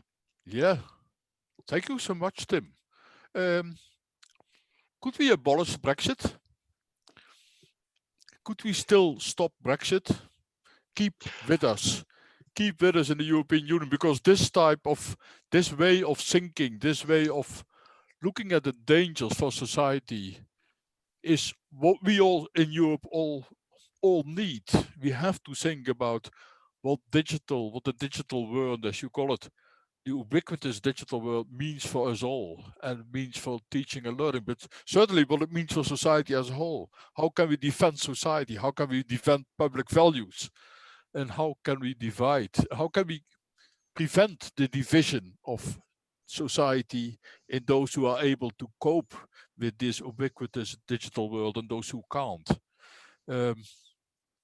Thank you so much for your contribution. And I just, if you have a time to write down a little bit about the titles and the writers you mentioned, because I think that some of us are just moving ahead and trying to find those books that you mentioned, to read them and to understand what is inspiring you and how you got inspired by these books. Thank you so much. And now we are going over to Barcelona, to Josep Planel, who is still, I think, thinking about the defeat of Barcelona against Real Madrid last Saturday night, if I remember correctly. Wasn't it 1-2-3, Josep? I don't remember. You can't remember. That's a good thing to start with. You are the president of the Catalonian Open University, and it's a pleasure for me to give you the floor for the third and last contribution for the panelists. And I ask the participants and people who are listening in, please send your questions for all of us in order to have a discussion after the presentations. Please send your messages and send your questions. Josep, please take the floor, and yes, go ahead. Okay, thank you very much. It's a great pleasure for me and an honor to be here today to share with you some of our thoughts on long life learning. I have 3 slides, so I'm going to share the screen. I think this is the one. Yes. Share. Okay. Okay. Let me start by a cartoon. I think that what pandemic has done to the digital transformation of higher education systems is like Obelix coming to this bunch of legionnaires, which those in the front are saying, don't push from the back, and those in the back are saying, don't walk so fast. And that's probably what was happening with the digital transformation of our universities until pandemic came. So, and Obelix put all the lecturers on the run, and all the universities have had to do a great effort to transform, to move into online and virtualize their lectures, and so the effort has been enormous. So let me say that WALK was created in 1995, fully online. That could have been considered at that time something quite extravagant, because in that moment there were only 2,400 web pages in the world. Now there is 1.7 billion web pages.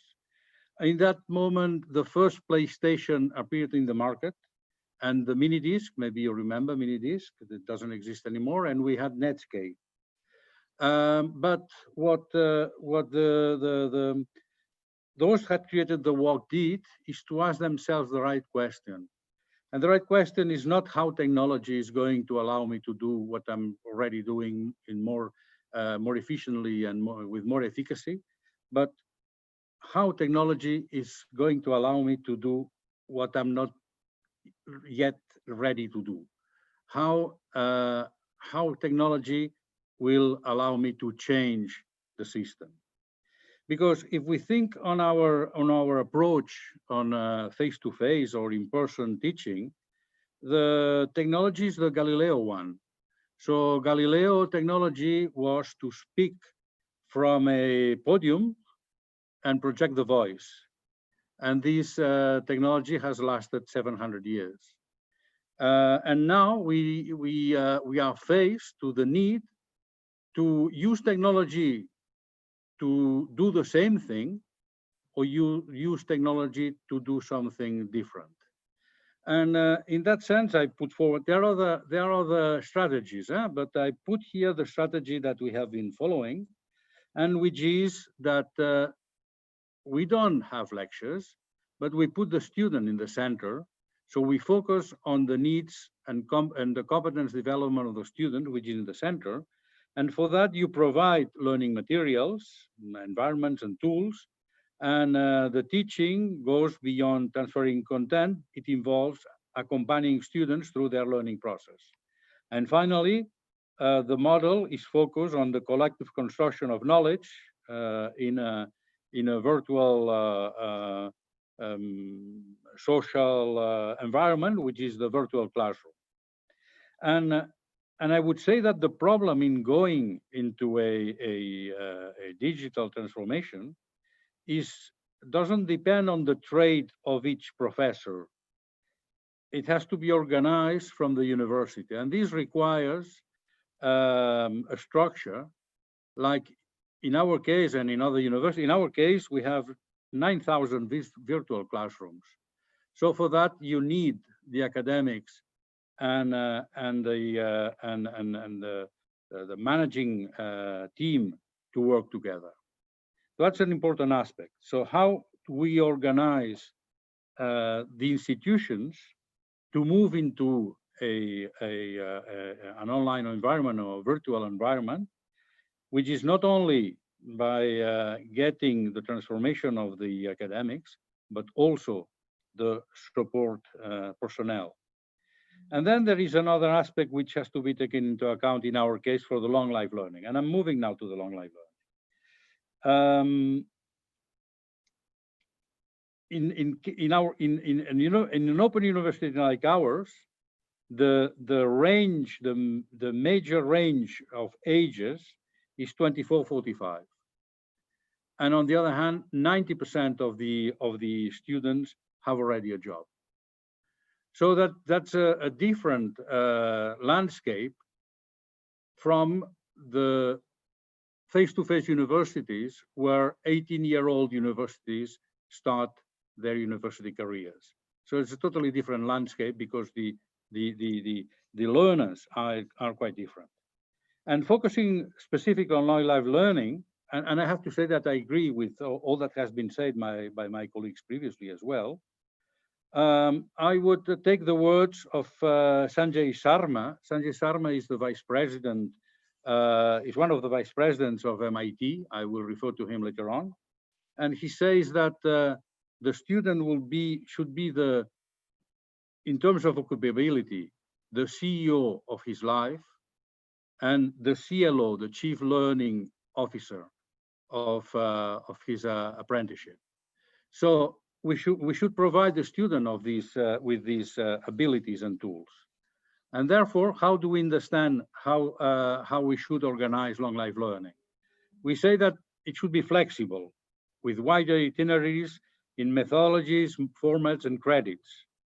Customizable, with the possibility of making tailored itineraries for each of the personal and professional needs. Socialized, with elements of collaboration, discussion, and exchange of experience in the classroom. Traceable, which allows the recognition of previous training to set an accredited training profile.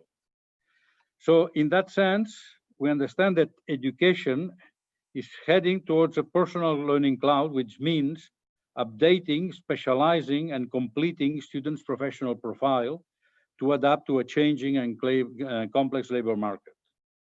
And on the other hand, support, skill training, and professional guidance should be considered as the necessary elements that complement the training of the student.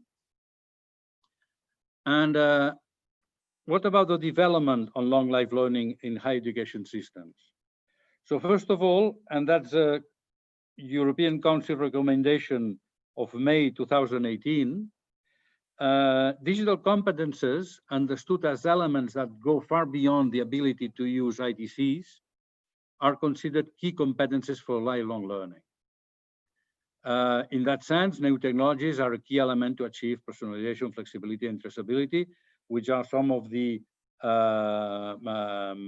characteristics that we have defined on long life learning in the previous slide.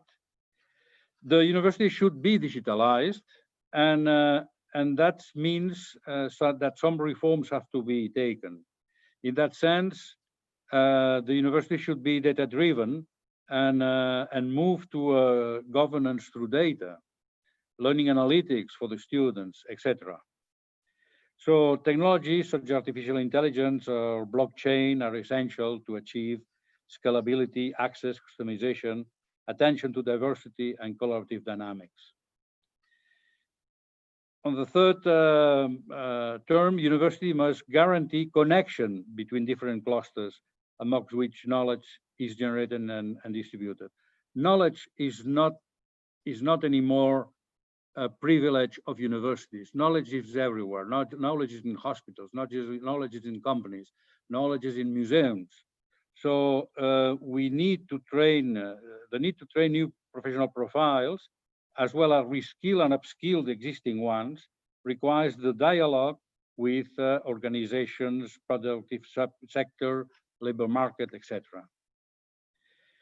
On the other hand, and that's been mentioned before, considering the fact that shorter-term training is needed, micronization should go hand by hand with micro-credentials to make it recognizable by employers and at the same time transportable and traceable. And finally, universities should incorporate this vision in the itinerary that goes from vocational training to the most specialized research, and that's something that open universities have to consider, how to move from vocational training to specialized training or higher level training and even research. So integrating different training needs is fundamental in order to design a portfolio and to provide an orientation that answers such needs. And finally, just remember that students in a long life learning university, at least from our experience, student demands, which are between 24 and 48, and that means reskilling or upskilling their needs. Open universities are especially prepared to offer long life learning. And what are the challenges? Well, the challenge is, the first one is that universities are not the only actors to provide long life learning. In fact, if we look at LinkedIn, LinkedIn has all the CVs of people in LinkedIn, and they know what they can or they should offer to these people registered in LinkedIn, for example. But we have Google, etc. In a way, let me say that universities are losing fast the monopoly of knowledge creation, transmission, and certification. Before Wikipedia, the knowledge source was a professor. Before Google, knowledge transmission was through university and specifically through libraries in university. And before Coursera, certification was an affair of public administration. So in that sense, the scenario is changing, and universities are not the only actors. So what do we offer as a plus of what is coming? Probably what the rector, the vice chancellor of the Open University was saying is very goes in this direction. Universities are able to offer something else, and this is this value which is really important. So I agree completely with what Professor Blackman has been saying in that sense. But universities should have the ability to connect research and teaching to build a virtuous circle. In that sense, research and science is a strong value, again, in the direction that Professor Blackman was mentioning. And finally, the UN SDGs. I think we have a must here with number 4, because number 4 says that we should ensure inclusive and equitable quality education and promote long life learning opportunities for all. So this is the social message that universities, or the social measures which is demanded or asked to universities. And let me finish by mentioning Professor Sanjay Sharma, which is is Professor of Mechanical Engineering at MIT and Vice President for Open Learning. And he gave our inaugural lecture last Wednesday, obviously in a virtual manner. And in fact, he's just published a book which is called Grasp on the future of education. And he comes to say that we should to envision a situation where all that we do in a classroom can be virtualized, and the face-to-face or the in-person approach should bring values that we cannot foster in a virtual manner. So, for example, enhancing curiosity or coaching or creativity, etc. No? And I quote him saying that universities are at crisis right now. When we come back from COVID, I hope we don't stare at each other and say, my God, we could have done this over Zoom. We have to make classroom count. I hope universities will become places of action, creation, and impact. So that's it. Thank you very much.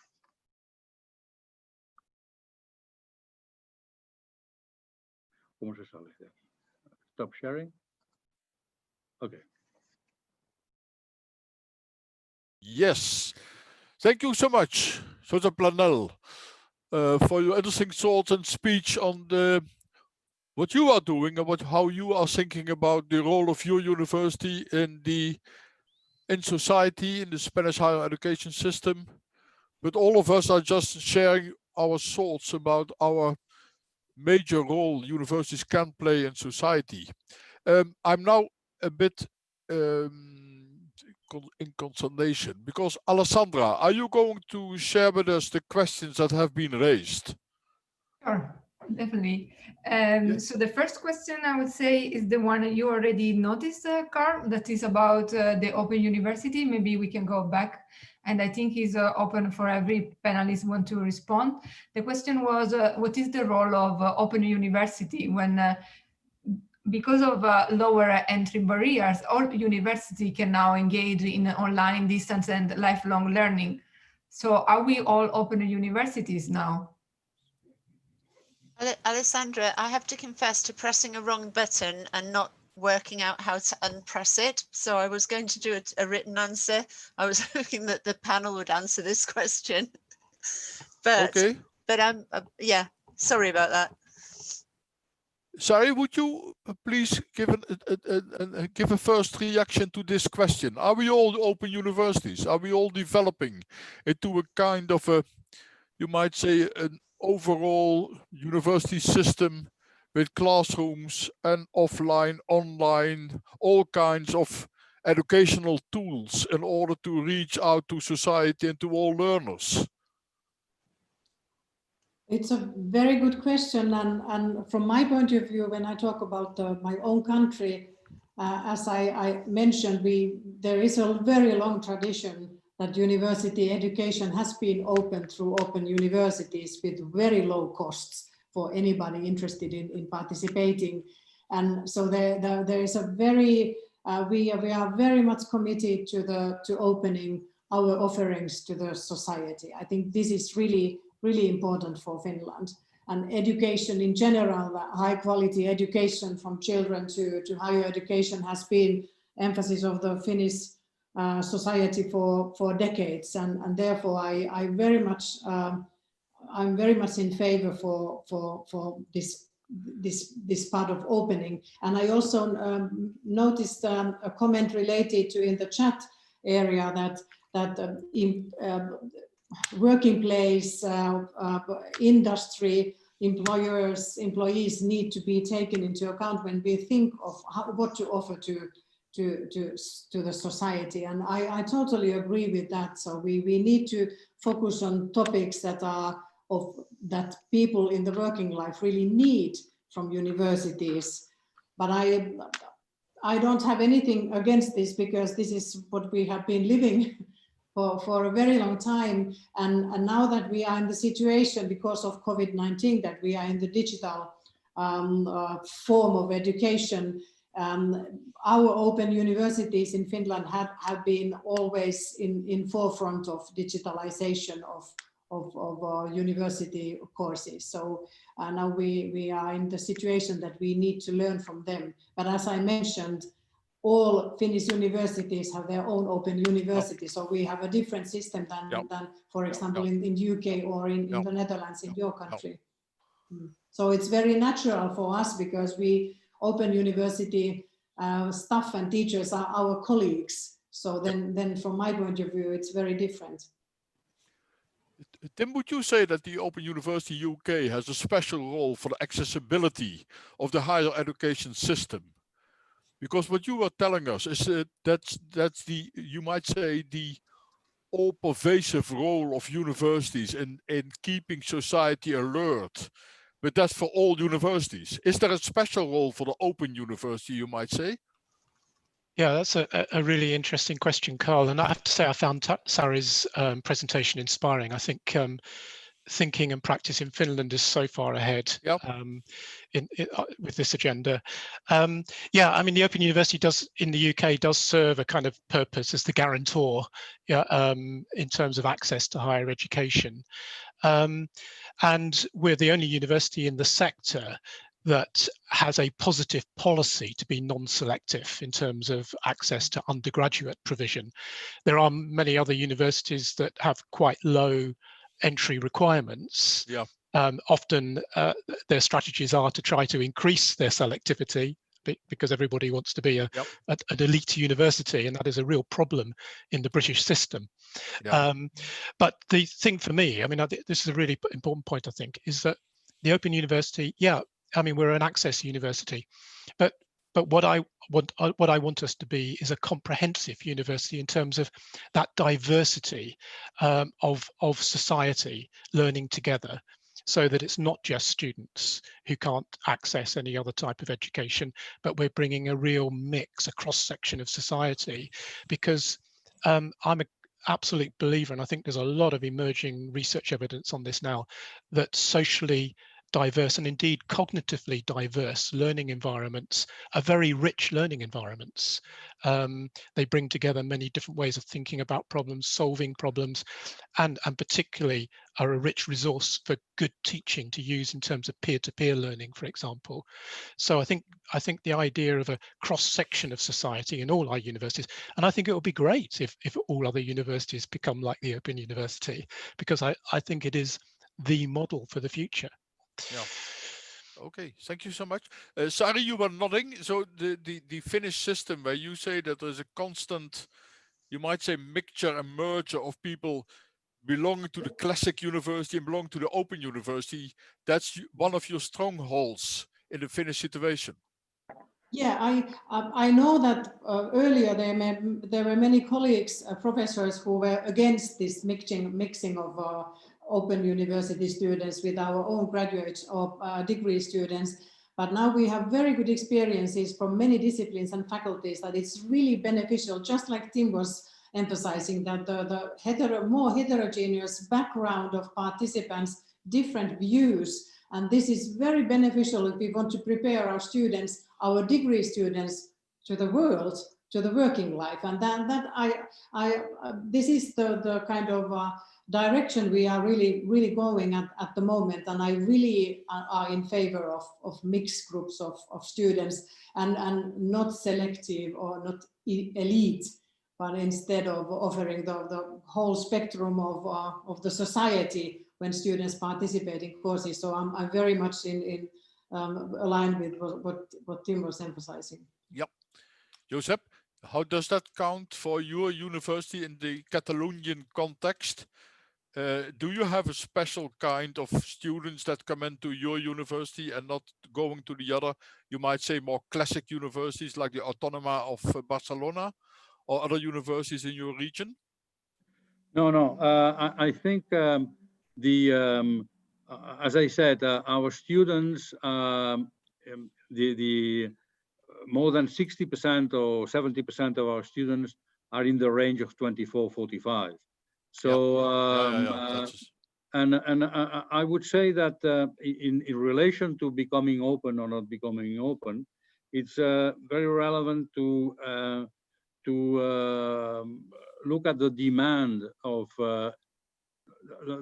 the force of the demand of the university and the intention of the university. In that sense, if you are focusing on long life learning and people which are already working or have a previous training and want a new training, that's very different from what you have in 18-year-old students. And therefore, I think online will be there for everyone, because everyone will use online, because obviously it's useful. But you have to look at what's the intent of the university, what range of people are you focusing on, and on the other hand, the pedagogic model. I think it's very important, the pedagogic model that you are going to use, whether you are going to be synchronic or asynchronic, for example. So so I think there are many questions now that we should discuss. On the other hand, online will be very useful when you have to scale up large numbers of students. So there was a report from OECD from 2009 saying that, or 2010, saying that there were in 2009 100 million university students in the world, and they expected to have 400 million in 2030. So you have to scale these huge numbers. Probably building face-to-face universities would have required to build 2 universities for 20,000 students every day. And it's not only the infrastructures that you need, but the professors that you need to train. And a doctor takes 30 years to create a doctor, fully trained for university. So in that sense, to scale up your online will be very useful. But for other things, face-to-face, you cannot avoid face-to-face. You need face-to-face. Okay. I look at Alessandra. Alessandra, are there any other questions coming in? Yeah, we have two questions. One is about, change a bit. I hope that Stefan is still here. I don't see in the panelist, but maybe he's there because it's about the European perspective. So says Ray, how can we conciliate local legislation with the European Union's horizon when there are problems of economy and finance, equivalence of professor title and accreditation, and the disgrace of how the academic publishers are controlling and profiting from the need of continuous professional development?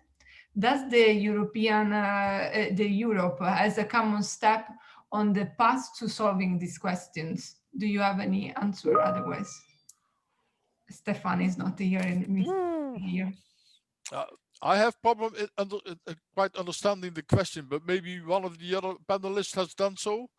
In principle, I think it's about how the European will face, or if he has a plan on solving disequalences in several matters like economy and finance. I don't know if we can give an answer to this, but I leave to you. Okay. So what are we going to ask? Let's say that question. Let's translate it in this way. How can we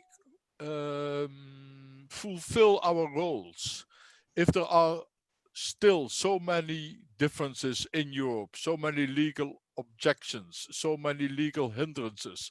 If we are looking at the European University Alliances, if they want to have a joint doctorate or a joint program, and if they are looking, for instance, at quality assurance, that you have to go over to 8 quality assurance agencies to ask for accreditation of a joint program. What should be our message towards the European Union or towards our ministers in the European higher education area? Please solve what problems first? Josep, I'm sure that you know an answer for that. Well, I think that that's a big problem. There was a saying from one of my predecessors saying that one of the great things in the United States is that they don't have a minister for universities. And I think that that's in a way is that the regulations are too tight in each nation, and therefore that puts strong difficulties. But I think the world is moving in a direction that probably, and more specifically speaking about long life learning. In long life learning, probably you need a training more than a degree certified by the head of state of your nation. And therefore is more what you are trained and are able to do. And at the end, you see that a lot of technological companies, and that's starting by technological companies, recruit their engineers. They are not very concerned about what the degree comes from and what were the marks, but the ability to solve, as Sari and Tim were saying, the ability of the students to solve complex problems, and that doesn't depend just on a degree. So I think universities should start to think, and government should start to think about these issues. Tim? Can I add something to? Sorry, yes, please. If I try to answer the question, if we look at these different legislations and university systems and everything in Europe's different nations, EU's different nations, I think if we look at from top down, then it looks kind of impossible to solve. the question you were asking, Carl. But I have noticed inside my university network, Una Europa, that when we start from at the bottom and start just doing things together, we are 8 universities from 8 different countries in Europe, and so I'm actually at the moment quite optimistic about the possibilities that then we are just trying to solve the problems as we confront them. But it's not about stopping, it's going, solving the problems and then moving forward. But I think it's very important to start from smaller initiatives and then go into big ones. We didn't start at European degrees, but we started from micro-credentials, and now we are anyhow developing joint bachelor degrees. But I think it's very important to just begin and start, and then solve problems.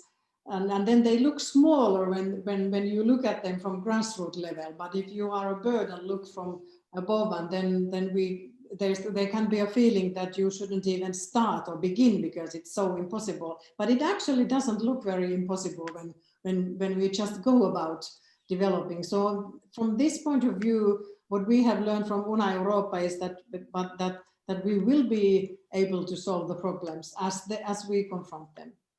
It's not very fast, but it's possible. Yep. I see Tim nodding. Tim, would you like to add something on this? Yes, well, I guess our challenge in the UK now, sadly, is to negotiate alignment as a sovereign state. You know, we're not sharing as much of our sovereignty as we did before, which is a personal regret for me. But that's the position we're in, at negotiating alignment rather than seeing ourselves as part of common systems. But, you know, higher education in the UK has been devolved for some time to the 4 nations, Scotland, Wales, Northern Ireland and England. So we've lived with this within the UK common market, so to speak, for a while. And it's interesting to note that probably there's quite a lot of divergence, certainly in funding regimes across the 4 countries of the United Kingdom. But where there's most alignment is probably around quality assurance and qualification frameworks. So I think it is possible to negotiate this. Okay. I would like to add that it might be also a kind of a message from IHE2020 to the ministerial conference in Rome on the 19th of November.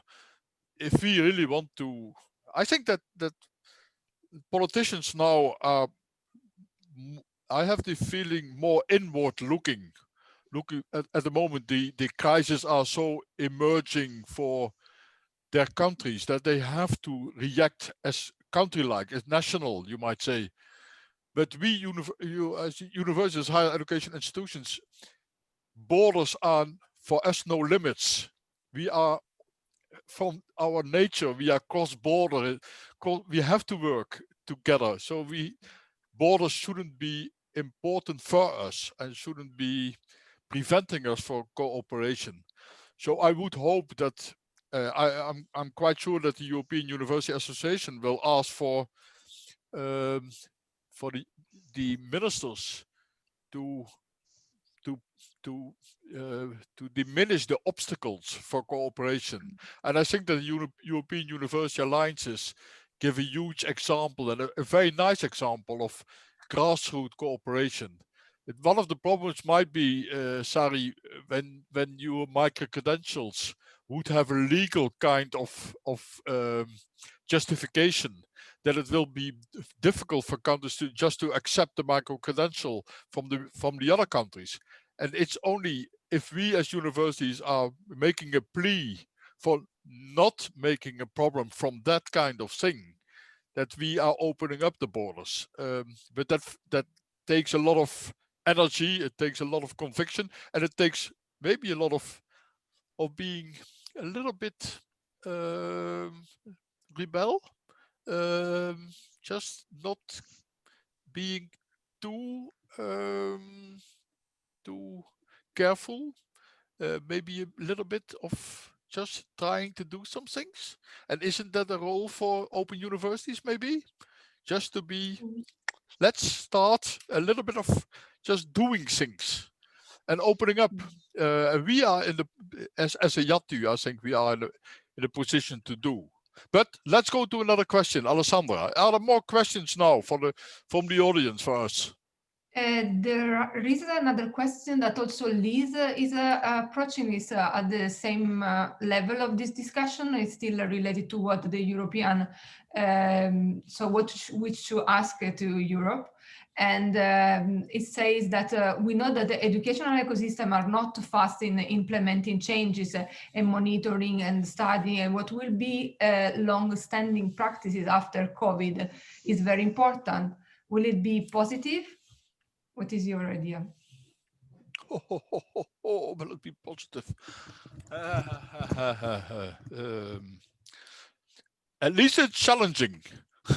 I don't know whether it's positive. It's absolutely challenging.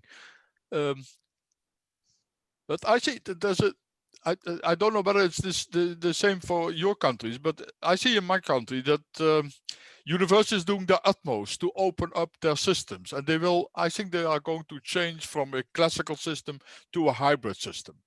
But I see there's a student opposition, and the student opposition says, we need absolutely to be together. A virtual learning is not the same as classic learning. We want to see, we want to meet, we want to see each other's eyes, we want to feel the heat of the classroom, you might say, the heat of the discussion. So we are in a mix of people are saying, well, online learning and online teaching is second rate. It's not as good as the classic form of teaching. And that's a discussion in the Netherlands. And the Open University at the moment is a very different situation, because we have to defend ourselves, because we know what it means, professional didactic and professional digital didactics. But the mainstream of students is asking for some other things. Do you recognize this? Tim, Sari, Josep, Tim? Yes, there's been quite a lot of survey work done among students during the COVID crisis in the UK. And in terms of younger students, there's a clear message come back that they want blended learning as the new normal. I think sometimes we conflate remote learning and campus learning and digital learning and face-to-face learning, but for students who go to a campus, go to a site, there's clearly an expectation that the new normal will be blended. For adult learners, who are most of our students at the Open University, although we're getting more and more young learners, the flexibility of being more or less totally online is still a big attraction. And I think our challenge there is to constantly develop the new technologies that enable more subjects to be taught online. We've done a lot at the OU to do that in science and technology, but areas like the creative arts, more studio-based subjects, for example, that's where there's a challenge. Yep. Shari? Yeah, I agree. Online learning, but I just want to emphasize that, of course, on teaching face-to-face and online learning both can be really boring and very dull. But both of them also can be very innovative in nature. So it's not, I think it's not, because it can be a talking head, face-to-face teacher talking and nobody else is doing anything. So I think it's very important to differentiate between that teaching methods and study practices, and then whether it's online or not. But we also have collected a lot of data, and I'm a professor of higher education and psychologist, so this is my research area as well. And one thing which I am worried about is that we can see from our students' experiences the polarization of experiences during spring term. So some students hugely enjoyed, because that was wonderful, and I was free to do whenever I wanted to do what I wanted to do. And then there were a group of students who kind of succeeded but struggled. But then there is one group of students we are worried about, that they say that it's too difficult, and how can I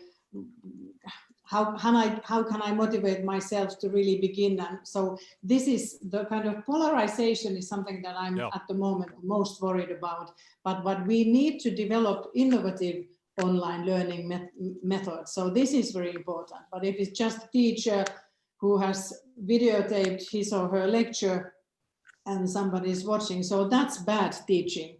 But online can be very well developed and designed. So we don't need to blame virtual or online learning. If it's done very well, it's of high quality. I remember my first year of studies in Leiden at the law faculty with 700 people watching a talking head. And after 2 weeks, I decided not ever to go there because someone was reading from this book and telling that the book was so extraordinarily important, but I could read it as well. Josep, last remark on this? I would like to say three things. The first one is that our universities are built on the humble model. Yep. And I believe that humble has aged, and maybe he's a little bit ill nowadays, because all universities have to compete on this humble model. Yep. And I don't know how many of these universities are able to compete. Probably in UNA, you have some of the most quite a few prestigious universities in Europe, and these can be considered Humboldtian universities. Yep. But are we sure that all universities are Humboldtian or can be considered in the humble model? So I think that's a question that we should at least discuss. And what's the role of the universities? Yep. On the second hand, I agree completely that this paradigm that distance education is a second-class education for second-class citizens is a paradigm that I don't agree at all, at least nowadays, because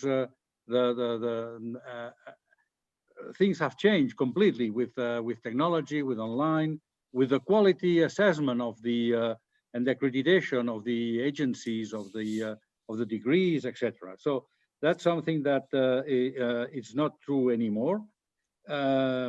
Mainly, if we consider how universities, I'm not a fan of rankings, but if you look at rankings, you see that some online universities are already in these rankings, like Open or ours. And in the third place, I would like to say that online is about technology, but not only about technology. So there is a lot more to be put there in, as I said before, in the pedagogic model, in how the transversality between managerial staff and academics. So it's a lot more than just technology. And in that sense, I think there is a lot to think about it. And the question was, is this going to last?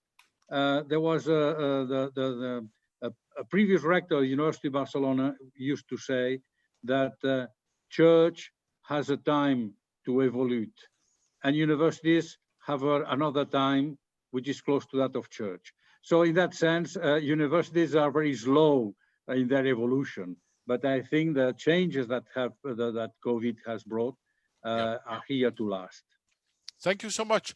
I see that Ricardo Maral is already sitting ready for the closing words of this session. But I would take this opportunity for all of us to give him one sentence. What should be the message of IHE2020 if we are going somewhere at a table for him to tell to the audience, and especially to Europe, what is the number one question, the number one challenge for IHE2020 at the moment? Tim, what do you see as the number one challenge? I think it is that universities are not just another actor in the information society. We have a very special role in the information society around misinformation and around inclusion in knowledge and skills and the democratization of knowledge. So we have a special role in the information society. Is that a special role for the open universities or for universities in general? Both, but I think the open universities are at the cutting edge, the progressive edge of that. Okay. Josep? It's quite in the line of Tim. I think it's the time of universities. It's a time of science. against fakes and anti-vaccines and flat Earth, and so and on the other hand, all the SDGs, universities have to play a role because all SDGs are about knowledge, and universities have to be there. Thank you, Sari. I couldn't agree with more with Joseph and Tim. So I totally agree that the message is that during difficult times as this one where we are at the moment, this is the time where we the most need research-based knowledge, and this knowledge is for the whole society and whole world. I think this is very important.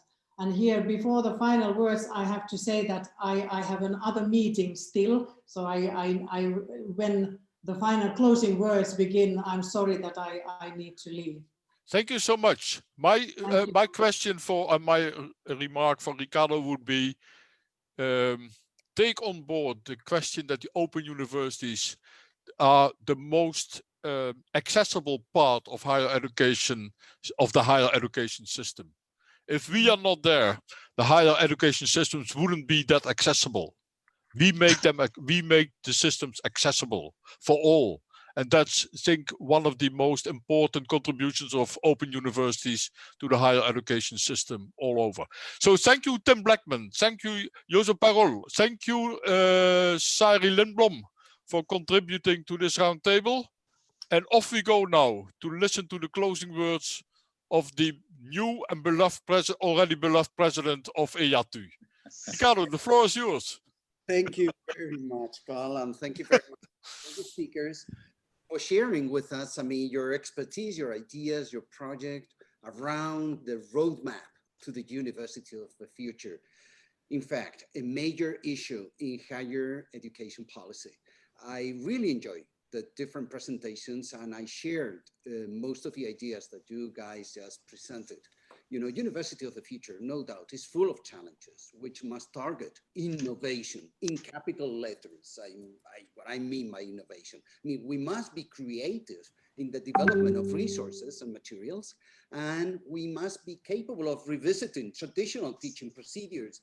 As Sari pointed out, both can be boring, and that's right.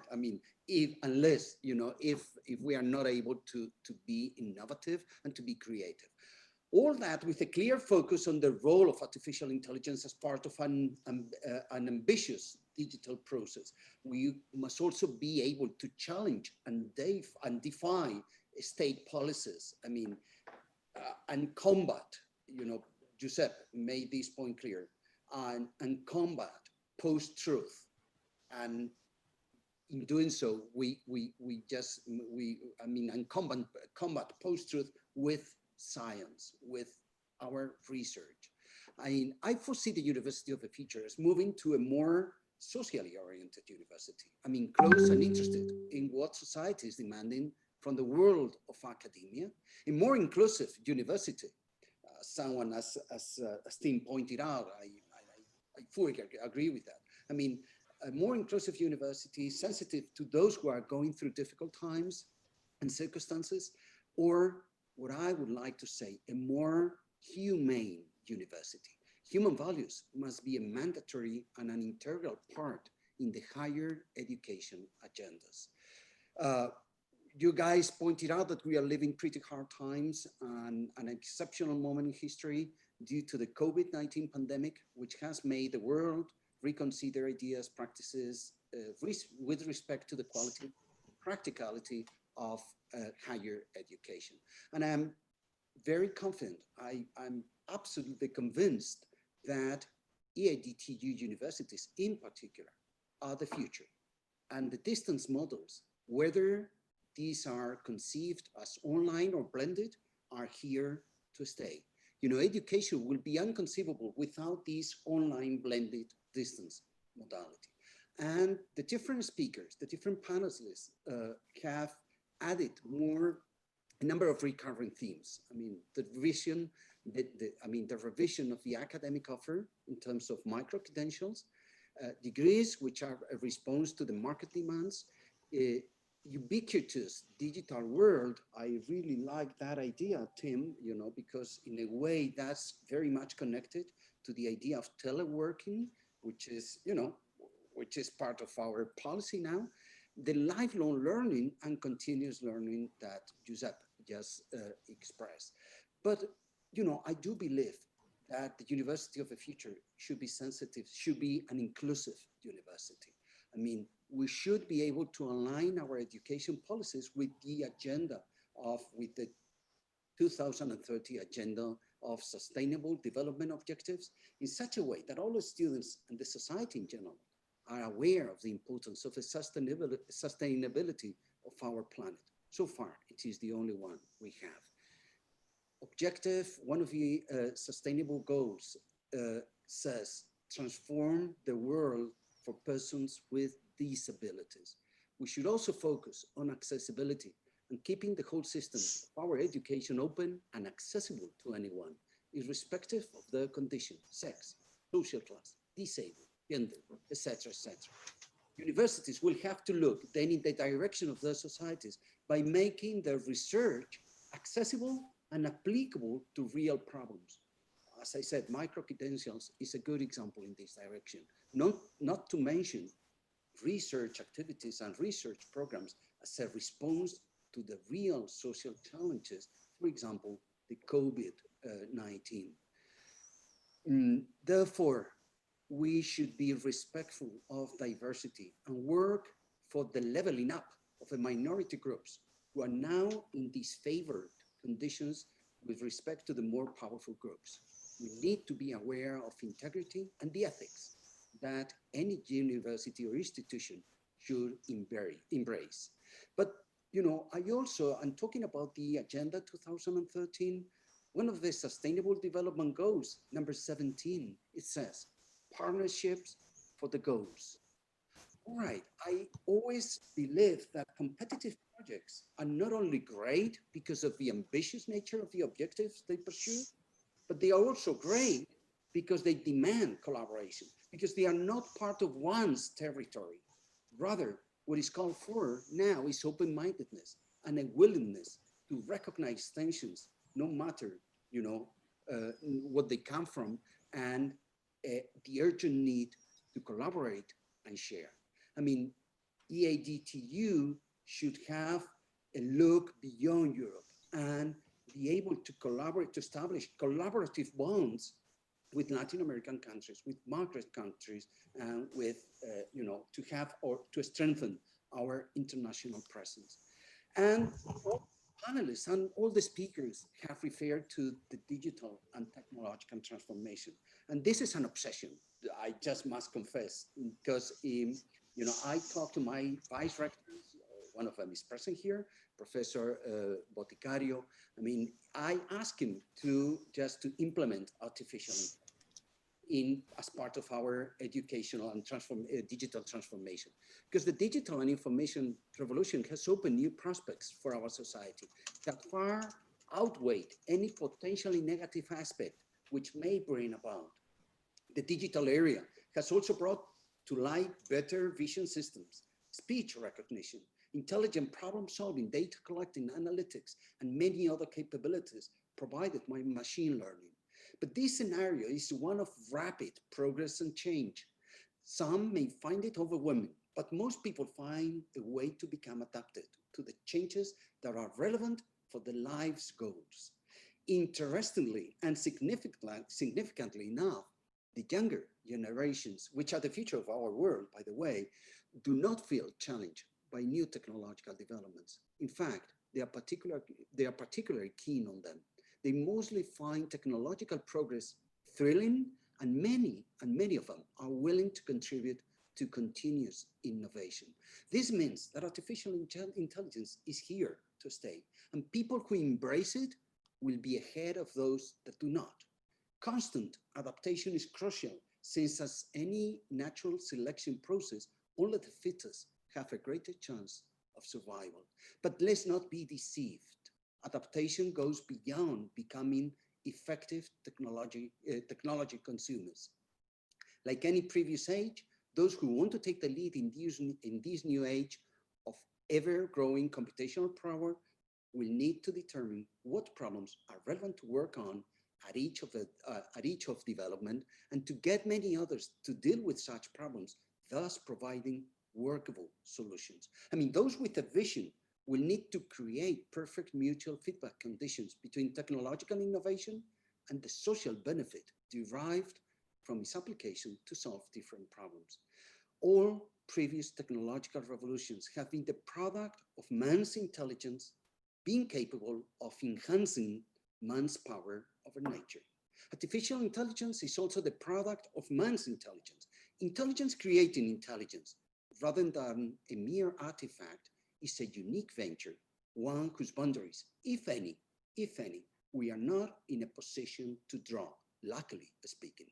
I would say for the future ahead of us is really, really bright.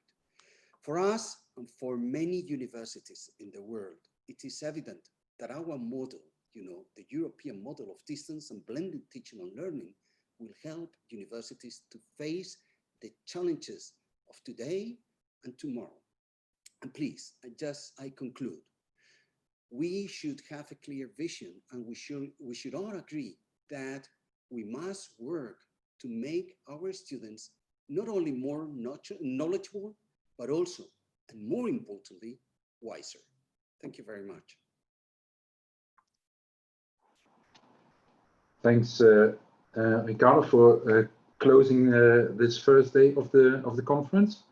I think I agree also with the comments from the participants and the attendees on that this was really a great start of the 3-day conference, for which we welcome you back tomorrow at 9:30 for those taking part at the Embed training session. And we have the afternoon tomorrow, mostly focusing on the microcredentials topic, starting at 2 o'clock. So I hope to all see you back tomorrow, 9:30, and tomorrow afternoon at 2 o'clock. Thank you very much. It was a very, very good start. Yes. Thanks also to all the speakers this afternoon, and Carl for leading the session, and Alessandra for taking care of the questions. Hope to see you all tomorrow. Have a nice evening. Bye-bye. Bye-bye. Bye-bye to everyone. Bye, Giuseppe. Bye, Ricardo. Bye. Bye, Carl.